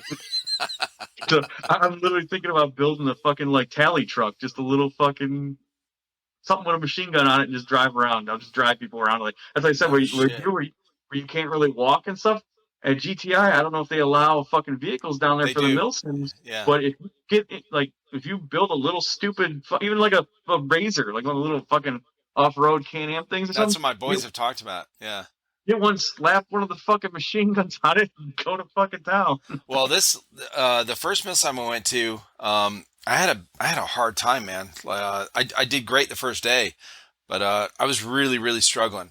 This last one I went to in October, Iron Dagger, I did way better. I'm getting better as I go. So that was the first one that I really thought, and I saw these different technicals and stuff. I'm like, and me and my son were there, Colton, and I was like, Colt, dude, I'm actually open to the idea of getting doing a technical now Well, you and got getting your out there. friend. I heard of them through you. I don't remember if it was the Infidels or the Tryhards, but I remember seeing pictures of them with a Hummer or some sort of technical Yep. with guns on it. I'm like, dude, that's what you need, man. You The just need to rock. tryhards. Like I said, if I ever catch you in a Wilson, we got a vehicle, I'll toss you the RPG and you can go launch tag into people from the fucking truck all day long. Hell yes. Like I have to think like that. That'd be that seems like fun to me. Like I'm getting to the point where I'm Now too that would old be to fun. run.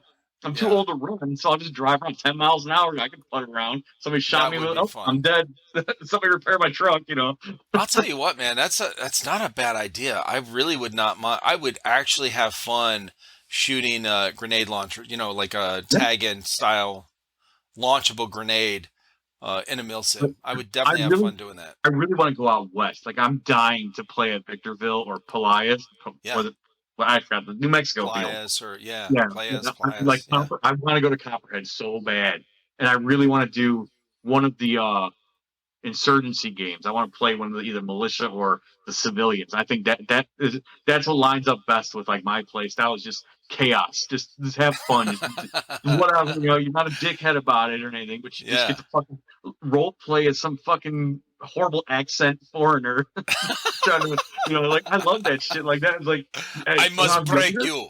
yeah, when I was younger, I would hate that shit. Like I think back to like back in the day, I would fucking be like I wouldn't dress up like a fucking soldier and play, but now I'm all about it. Like I'm 100% in. Like anytime I see in those LARP heavy games, like Yeah. I gotta give a shout out to Black Ops in Wisconsin. It's a field up in Bristol, Wisconsin. Uh, love that field. The guy Will Pace that owns it is a fucking cool ass guy, and his field is like 150 acres or something like that. It's Damn. huge. He's got trenches and buildings and woods and What? he keeps building on every year. He's trying to make the Ballahack field of the north. And Yeah. like in October, he does a game called Autumn Fog, which is a role play heavy apocalyptic, kind of like a Rev or Fertile Crescent that Ballahack does. Right. He does a game similar to that. And every year it gets better and it like keeps growing. And he's got a couple other like mill sim. Every Saturday in the summer he does what he calls a will sim, where it's a mill sim, but it has vehicles, it has like tag-ins you can use. Like it blows my mind the stuff he does out there. Like he's fucking awesome. And he just built some big ass barn into like a game room, so it's like an arcade, a pool hall. Like What? like his field, he's got an indoor field and stuff like that. Like the place is awesome. Like anybody in the Midwest, 150 acres, man. He's got a lot of room to do stuff. Yeah, that's if, cool. if you are in the Midwest, go to Black Ops in Wisconsin. You will not be sad. Black Ops, Wisconsin. Okay. Yeah. That field's amazing. There's a field I want to go to in Wisconsin. Also, it's in Mauston, Wisconsin, which funny enough, I drive there for work sometimes. Uh, Gotcha. they got a field called like Action Sports or something like that. I don't remember the name. It's like Action Sports Wisconsin or something. They're doing a shit ton of events that I really want to go to. They got a Gun Gamers event coming up there. They're another YouTube channel. They got Yep, I know them. a Star Wars themed Milsim that's going to go on up there that I want Oh to go to shit. that looks fucking awesome. And they got something else that's going on up there. I can't think right now off the top of my head. But they're doing big stuff at that field too. That's a big outdoor field out there too. It's in like That's the middle of wild. fucking nowhere. It's by Wisconsin Dells, if you ever heard of that. Huh. It's like a water park, a resort thing that they built up there. Really? So But now, did you know about these fields before you drove up there, or did you find them no, as you were like driving through? I found the airsoft one in Boston. I found while I was driving for work up there, No and then shit. I started seeing people because AMS does an event up there. That's the other one I'm thinking of. AMS does Oh, okay. They're Milsim locals. They do it up there, and I want to go to one of those too because AMS puts on awesome shit. Like I like their Yeah, that's what I've heard. and like I said, there's in my area there's only one field that's close. It's the town over, but it's I don't really care for like just open plays like with just all Yeah. the random like it's just not for me anymore. Like it's fun if I want to take somebody new that's never played airsoft Yeah, before I and they mean want you're beyond it. It's already been you've done it so many times. Yeah, yeah. it's But yeah. it's like I don't I like going there. Their field's nice. Right. All the people that work there are fucking cool. Like they're some of the best refs I've ever met were at that field. But I just if I want to play, I don't want to play at an open play. I'd rather go to something Yeah. bigger and with a bigger field, somewhere where you can just kind of run around and do whatever the hell you want. Sure. As I said, like the blast camp is the other one that I was talking about earlier in Hobart, Indiana. That's another one. But like I said, that one they do paintball, and I hate. Like I said, yeah, everything is like a 5 inches thick of goo on it, so it's just like. But that's it. That I like does that. suck. That does It's suck. big, and like it's got military. Like it was a military base at one time, so it's got like barracks and outcrop lands, big towers and shit. And there's a lot of cool events they put on. They do. I don't know if you ever heard of them, but they're Cobra Airsoft. Their logo is the Cobra from GI Joes. Really?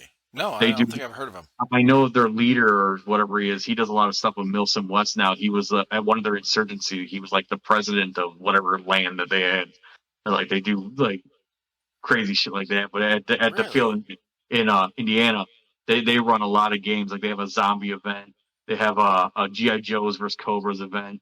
They have a for paintball. They have a Star Wars Battle of Hoth. It's in the middle of winter. Then they have like some other items. They have a shit ton of events at all these. Dude.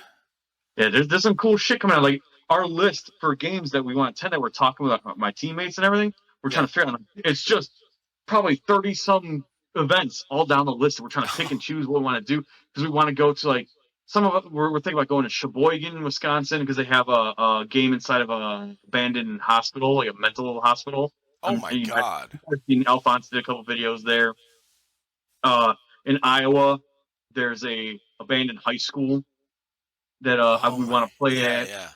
I'm trying to think. There used to be Those kind of things like the insane asylum and the prison and abandoned high school, bro. That shit freaks me out. Okay, uh, like you remember the game Fear, yeah.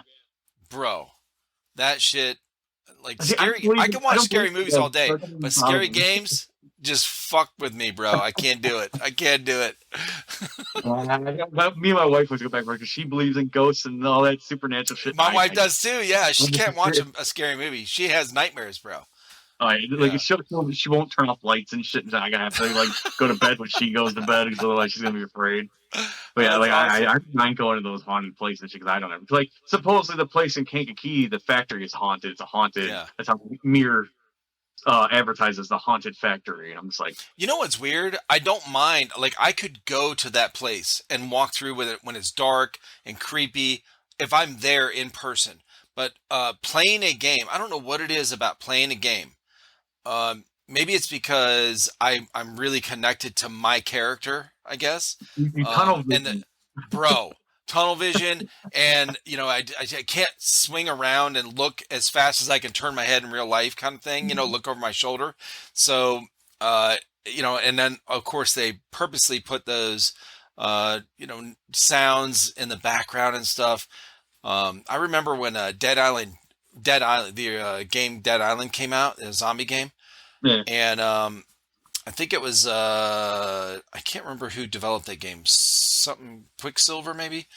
But anyway, bro, they put so much into the audio in that game, and distant, ambient and background noises and sounds that made that game so immersive for a zombie game.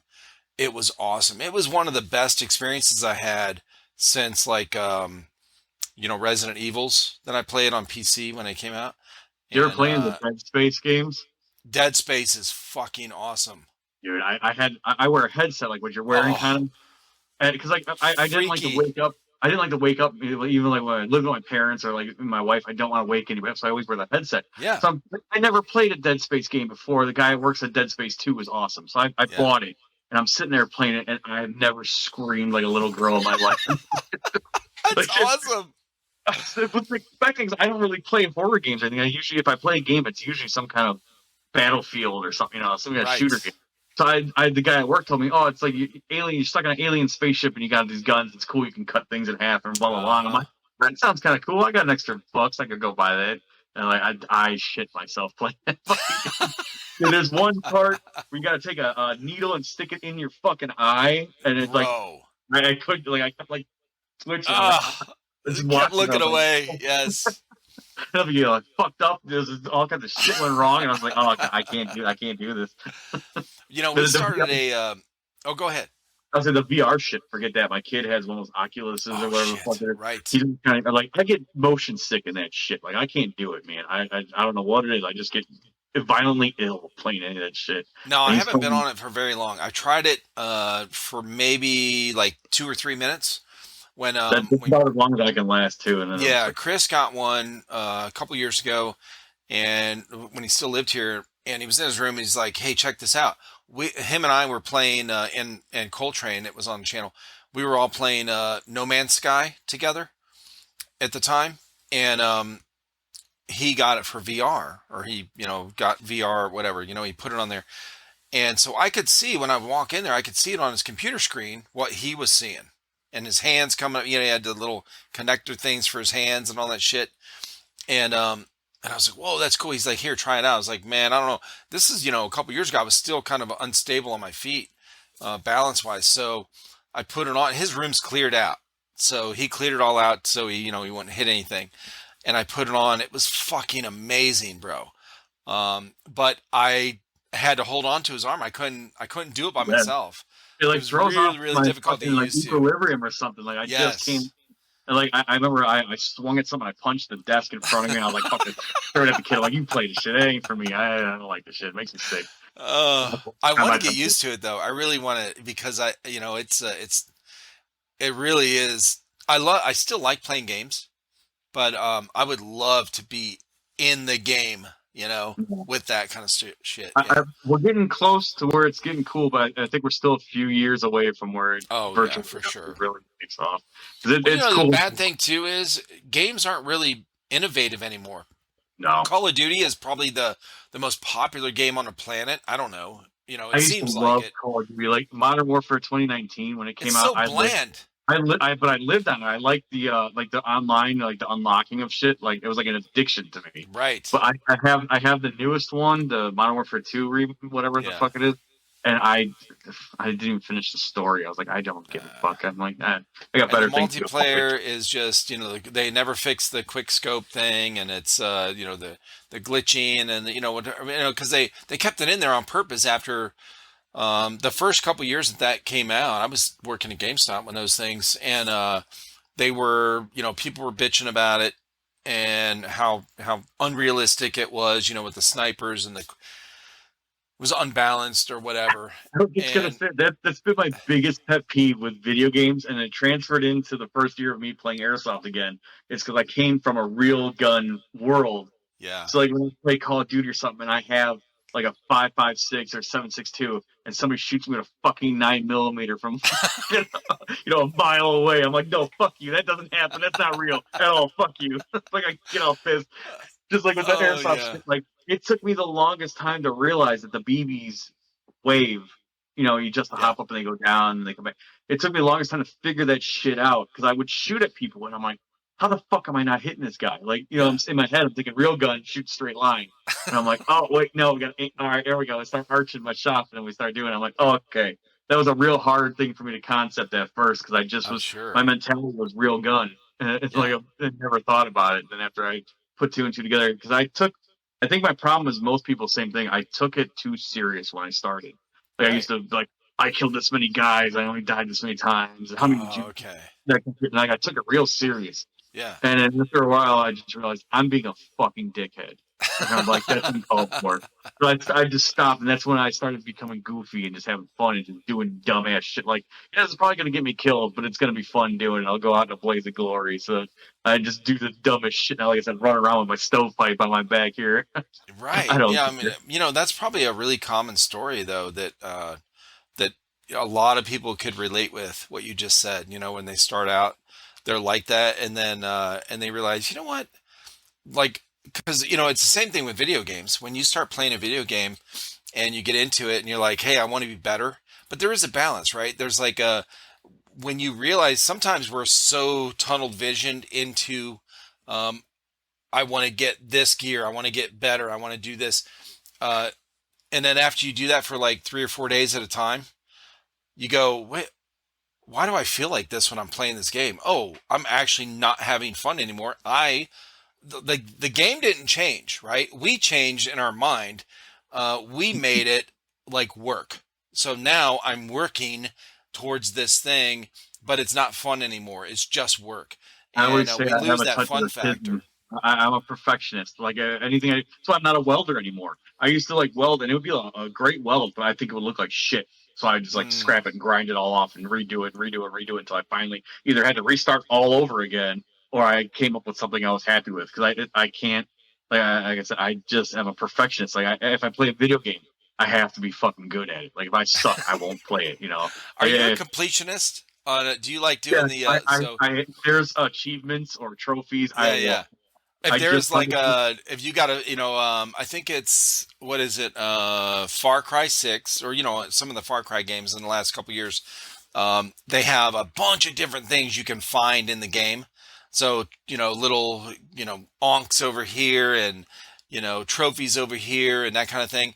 Are you one of those completionists where I want to I get, I just completed God of War Ragnarok. I 100% it like 2 weeks ago. I just Holy I shit. really just sat down for like 4 days, and that's all I did until, until everything said it was done. And like there was shit where like I couldn't play the game with my wife home because I would just rage and like just get so mad at the dumbest shit. And I had to sit there and think to myself like, why am I getting mad at a fucking video game? Isn't Like this that doesn't weird? go, but it caused myself to have a heart attack for no reason. We do this shit in our head, bro. We do it to ourselves. Yeah. Like, we just make this shit up in our head. Like, I'm gonna dominate this. And like, bro, listen, go jerk off. Okay. Drink a beer, smoke a joint, whatever. Come back. And then it's like, oh, okay.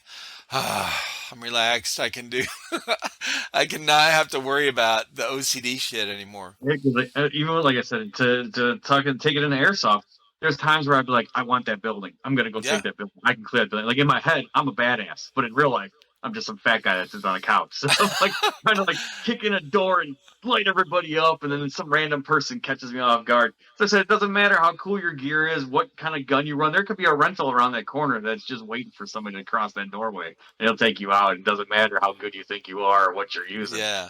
Kid in a hoodie with a rental mask and a rental G&G just smoked you. So No like, shit. Right. I had to take a step back and like look at myself and be like, all right, idiot. Like, you don't have to be a perfectionist. You don't have to be great at this. Just go have fun. Well, there can be a venue or a place. I think there can be a place for guys like yourself, guys like Green Mountain Rangers. I haven't talked to them yet, but I've heard of them. I want to. I think those These guys are guys, pretty badass. They that's what caught I've a lot heard. of they caught a lot of heat a couple years ago. Oh, did they? I remember seeing some drama at one of the I don't know if it was Copperhead or one of the Milsom West. It was Victorville or Plias or whatever. They got a lot of heat because I guess they got in an argument with like one of the head guys because they were doing Oh, something that they wanted to do as opposed to what the commander or whatever wanted. I don't know the exact detail of it. I just remember gotcha. hearing like I always thought they were fucking cool. They put out some good kit like pouches and shit like that. Plus they seem like they're pretty badasses and they got their shit together. Oh, see, I don't know any. Okay, I don't know any of that stuff at all. The only time I've heard their name is with Austin from Blue Mag Airsoft. Mhm. He played with them in an event like a few months ago. Like, Yeah, I guess from what I've heard, their attitude has changed. They're not as like cocky or okay, dickheady as much. hmm, They like I just thought they were pretty fucking cool. I thought they got their shit together, they're squared away. And if you right, aren't squared right. away, you're gonna think they're assholes or something. But it's just you're not on the same mindset as they have. Well, that's It, the thing. I think there are different levels of milsim, but even at a milsim West, which is or an AMS event, which is probably the top. You're pretty much you can't get any more realistic, right? Is from what I'm understanding from people talking about it is that's pretty much the pinnacle of milsim events. But there are, and even that, you still have so many people there that it's you're not really testing your team's skills or your own skills while you're there because you're mixed into the whole group yeah. and that kind of thing. So um, one thing that I've talked about and I'm sure you've heard of if you've listened to the podcast is a milsim team uh, competition, right? So and it could be I don't know the I think logistics. Lion Claws used to do that. They used to Really? have they had there was one in a train yard. There's one in an old airplane graveyard. There's some other ones that they used to do some sort of Lion Claws challenge. Evike had a team. I know Gorilla Airsoft had a team. I don't know if you've ever heard of them. They're from Bakersfield. They're fucking cool guys. They're funny as Oh, fuck. They have a good podcast too. Uh, no shit. Okay. Oh, yeah. Yeah. Gorilla Airsoft Radio. Yeah, the picture I put on my Instagram of the setup that I'm sitting in around, I put a picture on it on Instagram, and the one of the guys, Jesse from there, liked it. I was like, oh shit, no, like a fanboy for a minute. I was like, oh shit, Yeah. motherfucker. Oh, Like, yeah. like Zombie, who's been following our channel, he's the first one that, like 2.5 years ago, told me about them. Okay. So I followed them for a while. uh, but yeah, and Lion Claws. put on some sort of milsim tactical challenge thing. Like I said, there was G&G had a team, Evike had a team, and like there was a couple, KWA I think had a team, and then Okay. there was a couple other like, I mean, it was expensive tickets to have your team go. Like you forked out quite a bit of money, but they would time you. They'd have like hostage situations. They'd have like target acquisition Yeah. challenges. One of the stories that the guys from Gorilla Airsoft were talking about was they were in the train yard and they're going through a train car, and the guys lit off smoke bombs inside the train car, and it just Oh, filled the train car with green smoke, and you couldn't see your hand in front of your face, and they're stumbling over each other. And if you only have so many lives, so if you get shot or you oh accidentally do something you're shit. not supposed to, you're pretty much done. Your points get added on. There's war crime points, like if you accidentally kill a hostage or do Yeah. something you're not supposed to, cheat or something, they add Right. points. They did 4 or 5 of them, I think, but I haven't heard of them in quite a while. I know KWA started doing the tactical league or tactical challenge or something. They got some kind of gunfighter thing. I saw Airsoft Sam put something on Instagram about that looked Yeah. cool. But all the fun shit's out west, man. I get so mad. Like living in the Midwest, we don't got a lot of cool shit. Like uh MK Airsoft, the Master Key guy that you had on there. I Yeah. want to go out to Ohio to check his shit out because his fields look pretty fucking cool. He's done a lot of the Mm-hmm. mirror stuff too. I've seen his videos before I actually knew who he was. I'm at Mirror Tactical watching his video roll on a loop at their fucking store, and I was Oh like, shit. "Oh, that's the Okay. guy." But I That's remember cool. when I met Josh Warren, who's the guy who runs Milsim West. He's Yeah. from fucking Chicago. No He lives in the shit. suburbs. And when I met him at the Desert Fox game in Indiana, I go, "Bro, you live in this area. Why the fuck?" He's telling me that it's hard to find property that allows you out here to do what he does, which is Right. understandable. But I'm like, God, I would love a fucking Milsim West event, insurgency or otherwise. Because I don't know if you ever heard of the Russian Russians. They're their big Russian Milsim team. I think he started it too. Who They're is it? they're they're like fucking insane. Like I wish I could join them, but I'm A, not physically fit enough, and B, my wife would not put up with me buying the kit because I mean they look legit. Like whatever the Russians are running, they're wearing. Like they have full blown kits. And like you have to go through like a hazing situation to get in with them. Like Fuck yeah, you go bro. Hell run up yeah. the stairs, do 12 burpees, run down the stairs, do 12 more, run. Like I mean they're fucking funny guys. Like I've met Oh, a that's few of them, awesome. and you can look them up on YouTube and watch some of their videos. They're hardcore motherfuckers. Like they got their What shit is it? on. Rushing Russians? Yeah, RR Rushing Russians. I think I followed one of them called like RR Zabado, some Russian word. I don't fucking know what it is. But How those guys. dare you? But I would like to And you see wear the Russian kit? I would like to see the Russian Russians go against either the tryhards or one of the infidel teams. Yeah. That'd be a good Milsim like head to head battle. So that all them motherfuckers got their shit together. So I wonder if this milsim thing, like those competitions that you were talking about with KWA and whatever, if they had a better way, a more updated way to track each player on that team. It And what gets I'm hard thinking of is, because when we did the Desert Fox event, we all had that Blue Fox tracker, which is just the ATAX or Blue Force tracker. It's his version of it. yeah, Awesome idea. Like I was super stoked to use it. But if you're out somewhere where you don't have signal, it's kind of useless. Like halfway through the exactly. game, I got hit, so I had to hit the button say I'm hit, and I have to wait my few minutes to go to respawn. It wouldn't let me come back alive. Like I'm sitting there just in the respawn. Yep. I waited my 5 minutes or whatever it was, and I'm just trying to come back alive. After a while, I was like, "Fuck it!" And I just turned off, put it in my pocket, and went and Well, that's played. what we heard about with when we were at Stonebreaker and Iron, at GTI here in South Carolina. It was, same issue. So they got Wi-Fi in one spot at the trailers, but the AO itself, there's nothing, bro. You can barely send a text. Like Like when you honestly, go into some of the buildings and you start going underground and shit, you don't have a no, fucking signal. You can't no, even talk on your radios. no. So it's like I So said, the idea's there. It's a cool fucking idea, and I hope it gets yeah, better. But right now, like the skirmish guy, I yep, like his stuff, but his issue is I noticed it can't be outdoors. Like you can't leave it outdoors. Like rain and shit will fuck it up. From what I remember him saying, you can put it in a box, but it's right. susceptible to cold and heat. And so like right now he's kind of Well, screwed with just the only water, just water. just Oh, it water. just works. So yeah, It's a cool fucking idea. Like, I'm totally down to buy one of those fucking bracelets, 25, $50, whatever it was. I like the right. whole idea of the stat tracking, even though that's going to start ticking off my fucking tism with the perfectionist again. But Exactly. I like the, like I said, I like the idea. I just don't think our technology can catch up at the moment. We could What barely I'm keep. thinking, here's what I'm thinking. I'm thinking, so Milsim team competition. Okay, here's what we need. We need skirmish. Everyone has to have a skirmish bracelet. He'll set up the field, however, whatever all the boxes are set in the location because they all talk to each other. They relay back. He can have.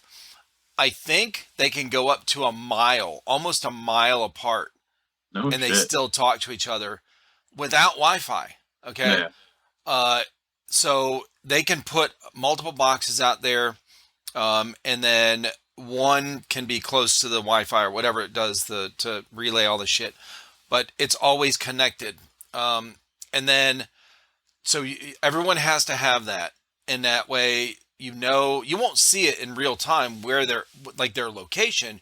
You'll just know when they tap at objectives. So they go Yeah. to a Like blue hostage thing. controlled Yeah, A, so they go to red the train. controlled They, B. like you're talking about with these events, they go through this train car. At the end of the train car, or when they first get in the train car, everyone on there has to tap, this thing to take over that whatever. It's like a checkpoints or save points in a video game. So here we know that they're here. They got there in this amount of time, right? Without losing any members, getting shot or whatever. And also, I think if you couple that with have you heard of a TaxSense, Yeah, the I was gonna targeting say that. I was system? gonna bring up one of the Milsim. I don't remember which one, but I remember seeing one of the Milsims is pushing. We're using that this year. I think it might be Oh, good. AMS at the local events, but I don't remember who exactly said Oh, it. that'd be awesome. I thought I saw Bo saying it, but I could be wrong. Okay. I got excited because I saw Centurion Milsim is coming back too. They've been kind of gone for a while, Is and I that a saw team or an event coordinator? it's, it's a pro like Milsim West or AMS Yeah. or something like Oh, that. okay. Uh, Yeah. they did quite a few games for a while, and then I didn't hear anything for the last couple of years. And I thought the business went under it because of COVID. But then now I just saw somebody on Instagram or Facebook sent up a picture saying they're coming back. So I was like, oh, that's cool. Because the way I look at it, the more promoters that bring out events and the more games I get to play, I'm happy. I don't give a shit. Yeah, and you don't have to travel 5 states away. Like I said, I would love to go west to play it. Like everything I've played has been pretty much localized to my area. I would love to go to some of like the West Coast mill sims and shit. Like, even out by you when you go to, I would love to play at GDI or Yeah. that other training facility they got out there. AMS this year is doing an event called Arsenal at a place in Butlerville, I think, Indiana. It's a government training facility. I've Yeah. never seen anybody play there before, but they're going to have one Oh at shit. this place. And I told my team, I go, I don't care if none of you come with me. I'm going to this fucking game. Like it just, I don't care. It looks cool. I want to go do something cool. Yeah. I'm all about like the cooler the experience, even if it is like expensive or stupid. I don't care if it's something fun that I haven't done before. I'm gonna go check it out. Yeah, for sure, man. Yeah, if it's feasible, man, for sure. Like that's traveling around it gives you something to do, man. I went to those two mill sims last year, and I'm really excited about what I'm going to go to this year. Now, I'm not going to anything until it warms up. Yeah, same Fucking here. cold, okay. I don't do the rain. I don't do mud. I don't do cold. Like I'm comfy now. I put my time in. You kids go have fun. Bro, I'm working on my Jeep right now. I've got a 96 Grand Cherokee, and I do all my own work on it, whatever. Well, the I've had a exhaust manifold leak for a while. It's been cracked for probably 2 years. So this winter, just like a month and a half ago, we had a really, it dropped down really cold for like a week at night in the 20s. Okay. What the fuck are we doing getting in the 20s in South Carolina? That's a summer day in Chicago. Fuck that shit, bro. So it got worse. Well, anyway, so now it won't run. It's all kind of fucked up, and it's a huge huge crack in there. So I'm ripping it apart and I already have one. My son bought one actually. Chris bought one for it, like I guess a couple years ago when we first noticed it, and we never put it in. So I'm trying to work on this thing, and I'm looking at the weather because steel, like ratchets, sockets, extensions, any kind of tools you're going to work on your car with are fucking steel. And when they sit in the shed out here and it's fucking 25 degrees out at night, I don't care if it's 60 during the day. That shit stays cold, Yeah. and when I pick it up, so my hands don't do well with cold. When my hands get cold, I look like I have arthritis. When they get really cold outside, they literally go like this, and I have to pull them apart Shit. because they cramp up so bad. So I'll be in the middle of ratcheting something, and I just seize up, and I literally can't let go of it. So I'm like, fuck the cold. I gotta wait till this. But anyway, I've been working on this thing for a couple days, trying to hit or miss with the weather. But yeah, The worst is when it's that cold and you punch something when you're ratcheting and then you bust your knuckles up and then you're like oh fucking dude, whatever you hit when it's cold is twice as hard somehow. I don't know what the fuck it's happened there. yeah, no shit, right? It does. Yeah. But every fall, everything happens. It's worse than I hate the winter. I always yell at my dad. I'm like, "Why the fuck? You're from Germany. You could have chose anywhere in this goddamn country to stay, and you chose this fucking place." No shit, right? Oh, God, it drives me The crazy. Windy City, bro. Come on. Yeah, it's fucking windy. I tell you, it's fucking some. One last week we had 2 days that were 40 and 50, followed by 3 days that were 30 and 20. I was like, what the fuck? I'm rocking a t-shirt one day, and the next day I got a fucking coat on, shivering. Hell God, yeah. fucking weather out here. It's terrible. This year's actually been decent. I can't complain, knock on whatever the fuck. But we haven't had too much snow or like super bad weather. Like it's been Yeah. kind of decent. Yeah, we're kind of so right now here in South Carolina, we've been here 15 years, and we've had in I don't know, maybe five, no, maybe 10 out of the 15 years, we've had an ice storm. Some of them are mild, some of them are pretty harsh. Where the harshest one we have is a handful of years, maybe 5 years ago. Shit was shut down for almost a week because they don't have a way to take care of the roads here. They don't have salt Yeah. trucks. They don't have plows. So everything shuts down.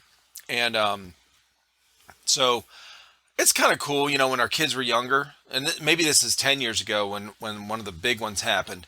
And our kids were all here. They're younger, so they're out of school. So we sat around, and the power was out for fucking 5 days, 4 days. Oh, So fuck. we sit around with candle lit, I was light candles. I have one of those, emergency flashlights just crank I up. think everybody has one of those. I think you Fuck just yeah. gifted one of those at some point in the 80s. I think everyone's got those fucking Yes, things. you get them in your stocking at Christmas, bro. Um, yeah, and we did jigsaw puzzles, with our kids. We have pencil like colored pencils and drawing books and paper. We just draw pictures. We do puzzles. I would blow out all the candles and just have one lit, and I would tell scary stories of when I was in Okinawa. I just made shit up. There. But when their kids are young, it's like scary stories. They still talk about that stuff. But that this place shuts down when we have a little bit of ice or snow. But we probably have. We're still looking forward to, or not looking forward to it, but we're anticipating another ice storm this year because they're usually in the end of January or somewhere in the middle of February is when we have them. Okay. And so we'll think like, oh, November, it starts getting cold, December, colder, and we had those cold nights. And then, we're into January. We're like, oh, everyone's like, yeah, we're going to have a mild winter this year again, no big deal. And then fucking February hits and we got goddamn just fucking freezing rain and ice. And we're like, this Do you sucks guys get ass. fucked over by like the hurricanes and shit that come through there? We're in a really good spot, man, for the hurricane stuff. We get missed a lot. I mean, literally, if you look at the map and the radar, where it shows the green or the blue or red, whatever, we are, if you look at Greenville and Simpsonville, South Carolina, and zoom in, you'll see the radar go right underneath where we're at or right over top of us. We're in a really good spot. I don't know if it's the, where the mountains are that we're by. I'm not sure what makes it miss us, but we get missed a That's, lot. that's kind of where I'm at too. Like, it's always like below, I-80. I'm sure you're from Ohio, Yes. I-80. Yep. Below 80 just gets annihilated with snow, and above by Wisconsin gets killed. And I'm right in that sweet spot where you don't really get anything. Like if you Yeah. get snow, it's like 5 inches, like you never really.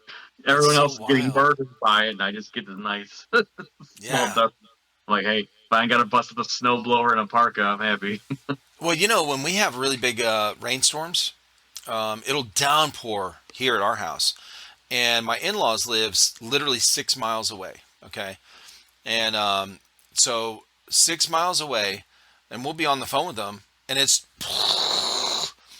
over at our house, and it's nothing, not one drop of rain over there. It's just 6 miles. It's so odd because when you look up at the sky, it's a big ass sky, and there's clouds everywhere, but it's raining here, but not 6 miles away. It's weird. Yeah. I tell you where my parents live, it's just a town over. Like it's not even like 10 minutes maybe to drive to their house from my house. Yeah. And the weather comes, towards me. So like, I'll be talking, my dad's will come in, oh, it's raining like crazy over here, can't see shit, it's cats and dogs. I'm like, it's sunny. Like I don't know what you're talking Right. about. Like, and it's like 10 minutes goes by and all of a sudden it's just the shit opens up and you Oh, can't. you're in that path. I got you. Man, but it's funny how like you can see like as a truck driver when I'm on some of these roads and then wide open like through Mm, Ohio, Iowa and Nebraska and shit. Like you'll see rain on half the highway and then sun on the other half. that's true. Yeah. It's like what the fuck is this? It is wild. It is wild how it does that. Yeah. Huh. Well, listen, bro. It's been awesome talking with you. I Yeah, didn't know what to expect because I mean I look at your Instagram and stuff. yeah.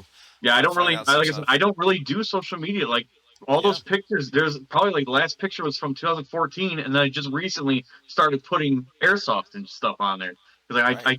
I don't really do. I'd rather meet people in person. Like Yeah. anybody that hears this, come say hi to us. We're not scary guys. Like we look intimidating, but we're just goofy fucks. Yeah. No shit, man. That's cool though. Well, I appreciate. Where can everybody find you on? What is your Instagram again? Tell everybody. My Instagram is Stuka83, but that's the only place that name exists. Gotcha. You find me more lurking around comment sections on YouTube under the name of the E with the 13 H's, which Yes. that was just a goofy thing from like I was playing mobile games and the game was kind of just meh and it makes you make a screen name, so I was like meh and Yes. it's like, oh, this name was taken, so I was like meh with 13 H's and it's like, no, this name was taken, so I just deleted the M and went with and it was like, yeah, sure. So like that's my name now. Oh So then shit, that's it just funny. went through everything, like other than Instagram and Facebook, because it wouldn't let me use it made me use my real name. But everything else, every other social media type thing, it's always with 13 H's. I don't know why 13. It's just there. But Hey, yeah, I'll put a link. I'll put a link in there. People can click on it. but that's just. I mean, I don't even have it. I think the only thing on my YouTube is I made a short for Muddy when I was talking to him because we were having that discussion about the magazines, and it's just a one short that I put in there, and that was Oh it. shit. Okay. But like I said, like I said, I don't use social media. I don't ever check the shit. Like if somebody were message me, it's gonna take me a few days to come. Oh, I don't. that's cool, Like, man. it's like talking to you. I told you, like I don't know what the fuck I'm doing. I'm guessing this entire. One of the guys that I followed from YouTube, you're gonna do a interview because I brought up to him. I go, hey, check the podcast out. I'm gonna be on it, and I think you'd be good. His name's Neon or Neon Geek Gaming Yep. or something like that. Yep. He messaged me a couple days ago saying, "Hey, I'm going to be on it." I go, "Yeah," because he's a I'm guy kind of talking to like him me. Saturday. Yeah. Like, we played a long time ago, and then we got back in it. Me and him were talking about shit like buying stuff off of AirSplat and like just old websites that don't even exist anymore. Shit. And like Okay. he's an old head. He knows old shit about airsoft. He's getting back into it. Me and him were talking about how we're surprised on the advancements that this shit's gotten into, from the shitty ABS plastics that are now metal bodies and that send BBs 250 feet instead of 10 feet. But Right. he's a cool guy. Like I've had quite a few conversations with him on his Discord and through the YouTube channel. Like I said, that's why I just lurk in the YouTube channels and I talk to random people, or I'll put my little 2 cents in there and start engaging conversations with people Oh, just because good. I'm bored. Yeah, man. No, it's good to stay connected like that. Awesome. All right, brother. Well, thank you, Yeah. Chris, man. I appreciate you. Thank you. It was a pleasure getting a chance to do this because, like I said, I've never done this before. This was a new Yeah, invention dude, it for was me. fun, man. It was fun getting to know you. Yeah, you had some cool stories. You got some cool guns too. Thank you. Yeah, All like I right, said, brother. it's just a little hobby of mine. And good luck on your move too. Oh, thank you. Have a good All night. right, brother. See you, man. I don't know how to end this, so you're gonna have to do it. I got you.